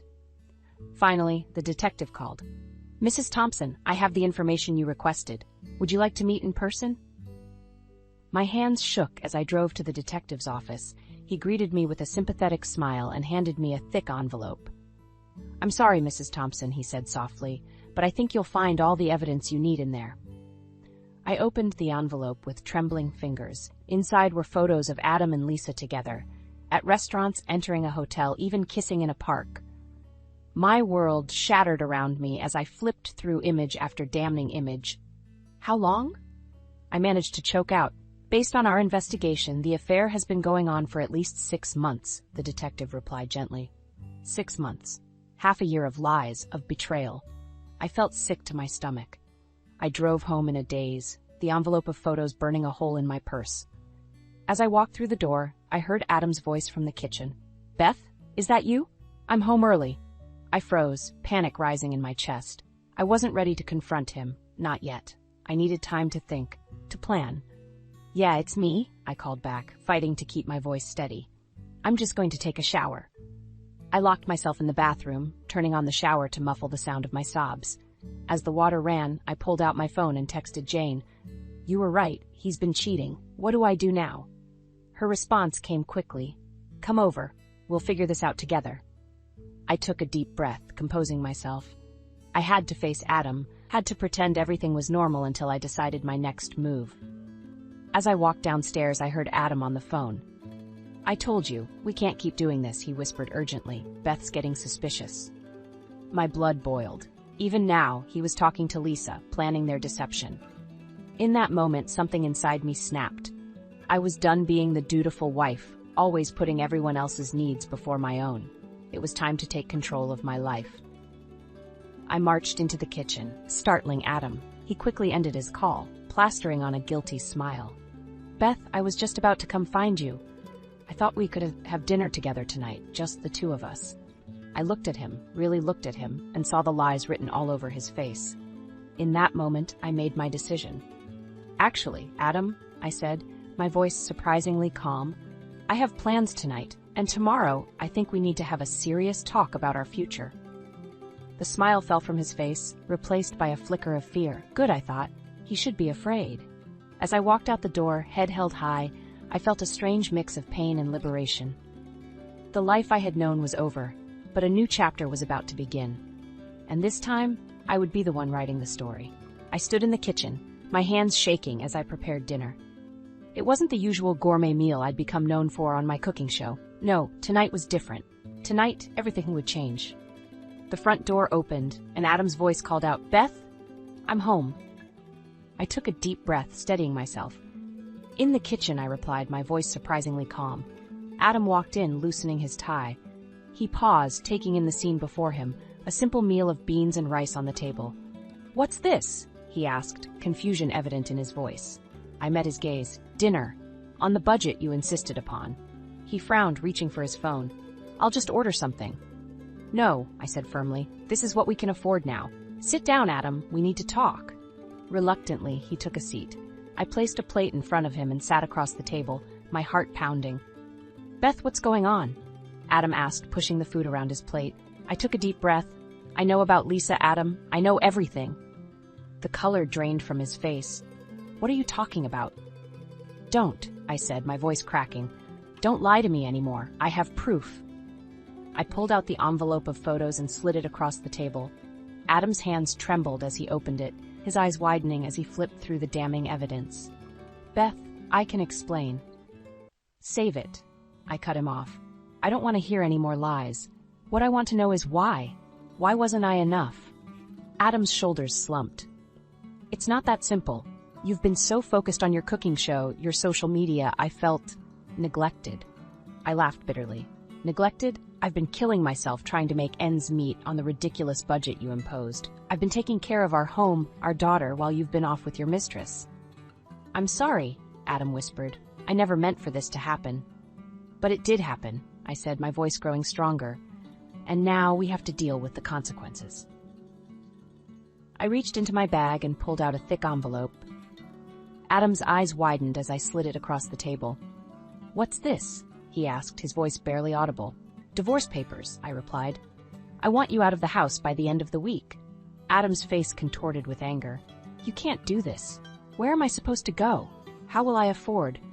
"Figure it out," I snapped, echoing his words from months ago. "You managed to afford hotel rooms with Lisa. I'm sure you'll manage." Adam stood up abruptly, his chair scraping against the floor. "This isn't over, Beth. You can't just throw away our marriage like this." I rose to meet his gaze. "You threw it away the moment you decided to cheat.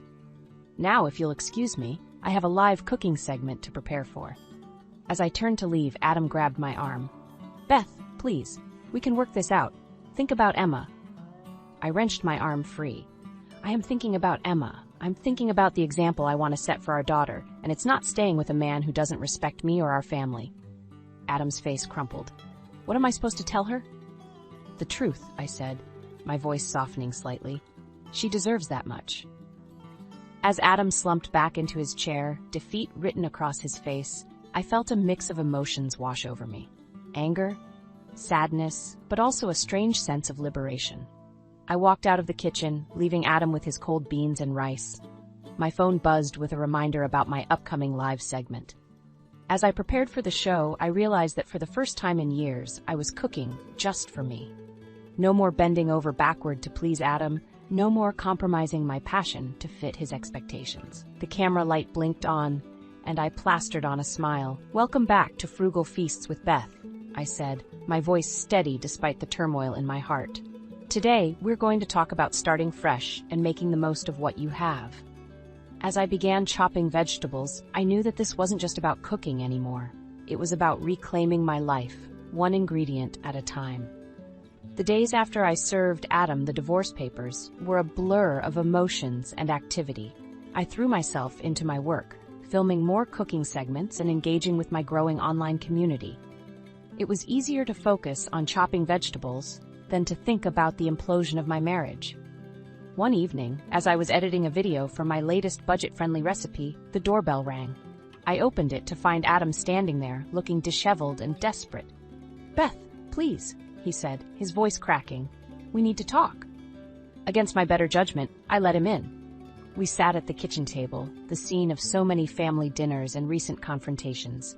"I've been thinking," Adam began, "and I realize I've made a terrible mistake. I want to make things right. Give us another chance."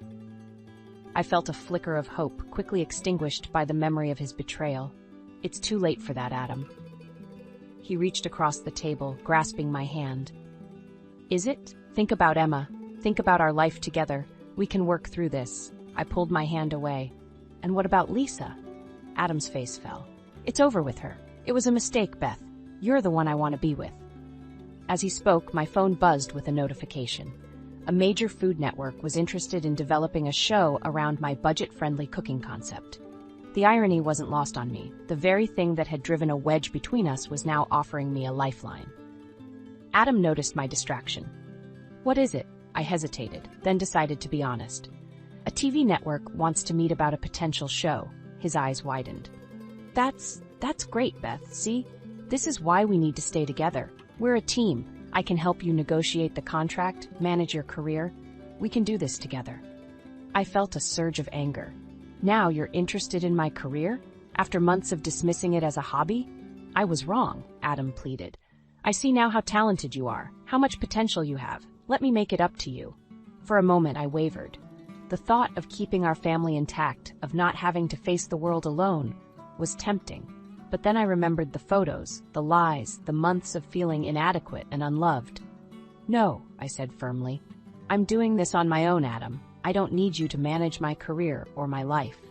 Adam's face hardened. "You're making a mistake, Beth. You need me. How are you going to handle a TV show and take care of Emma? How will you manage the finances?" His words stung, but they also ignited a fire within me.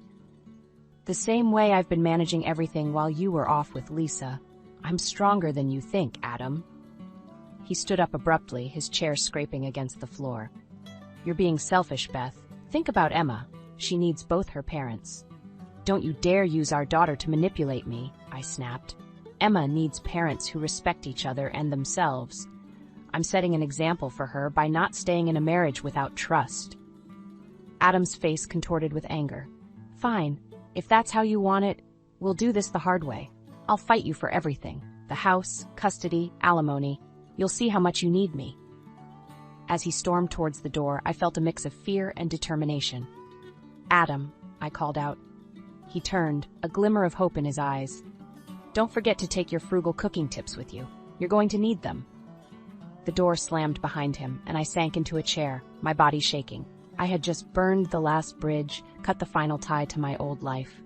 The reality of what lay ahead, a bitter divorce, a custody battle, launching a TV career, hit me like a tidal wave. But as I sat there surrounded by the remnants of my cooking experiments and the tools of my newfound passion, I realized something. I wasn't just surviving on a shoestring budget anymore. I was thriving. And no matter what challenges lay ahead, I would face them on my own terms. I picked up my phone and dialed the network executive's number. It was time to write the next chapter of my life, and this time I'd be the one holding the pen. I stood backstage, my heart pounding as I listened to the roar of the studio audience. It had been a whirlwind year since I'd signed the deal for my own cooking show, Frugal Feasts with Beth.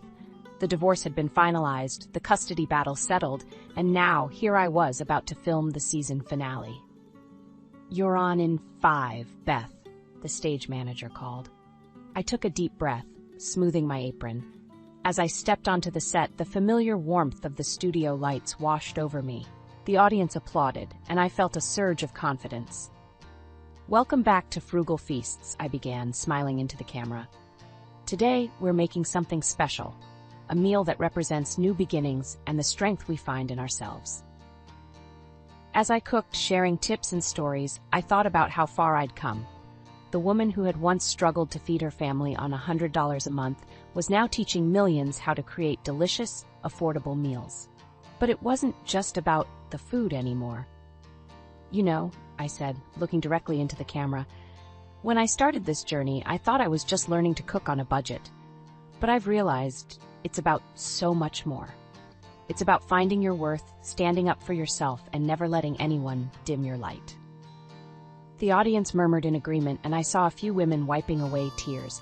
I thought of all the messages I'd received from viewers. Women who had left abusive relationships, started their own businesses, or simply found the courage to value themselves. As I plated the final dish, a hearty vegetable stew that cost less than $5 to make, I felt a lump form in my throat. This meal, I said, my voice thick with emotion, is dedicated to every person out there who's ever felt trapped, undervalued, or alone. You are stronger than you know, and you deserve to thrive, not just survive. The audience erupted in applause, and as the director called, "Cut!" I felt a wave of emotion wash over me. I'd done it. I'd not only survived, but flourished. After the show, as I was gathering my things in the dressing room, there was a knock at the door. I opened it to find Emma and Jane standing there beaming. "Mom, you were amazing," Emma exclaimed, throwing her arms around me. Jane hugged me too, her eyes shining with pride. "You've come so far, Beth. I always knew you had it in you." As we chatted, my phone buzzed with a notification. It was a message from Adam. "Saw the show. You were incredible. I'm sorry for everything. I hope you can forgive me someday." I stared at the message, a mix of emotions swirling inside me. Part of me wanted to delete it, to erase Adam from my life completely. But another part recognized that forgiveness wasn't about him. It was about freeing myself.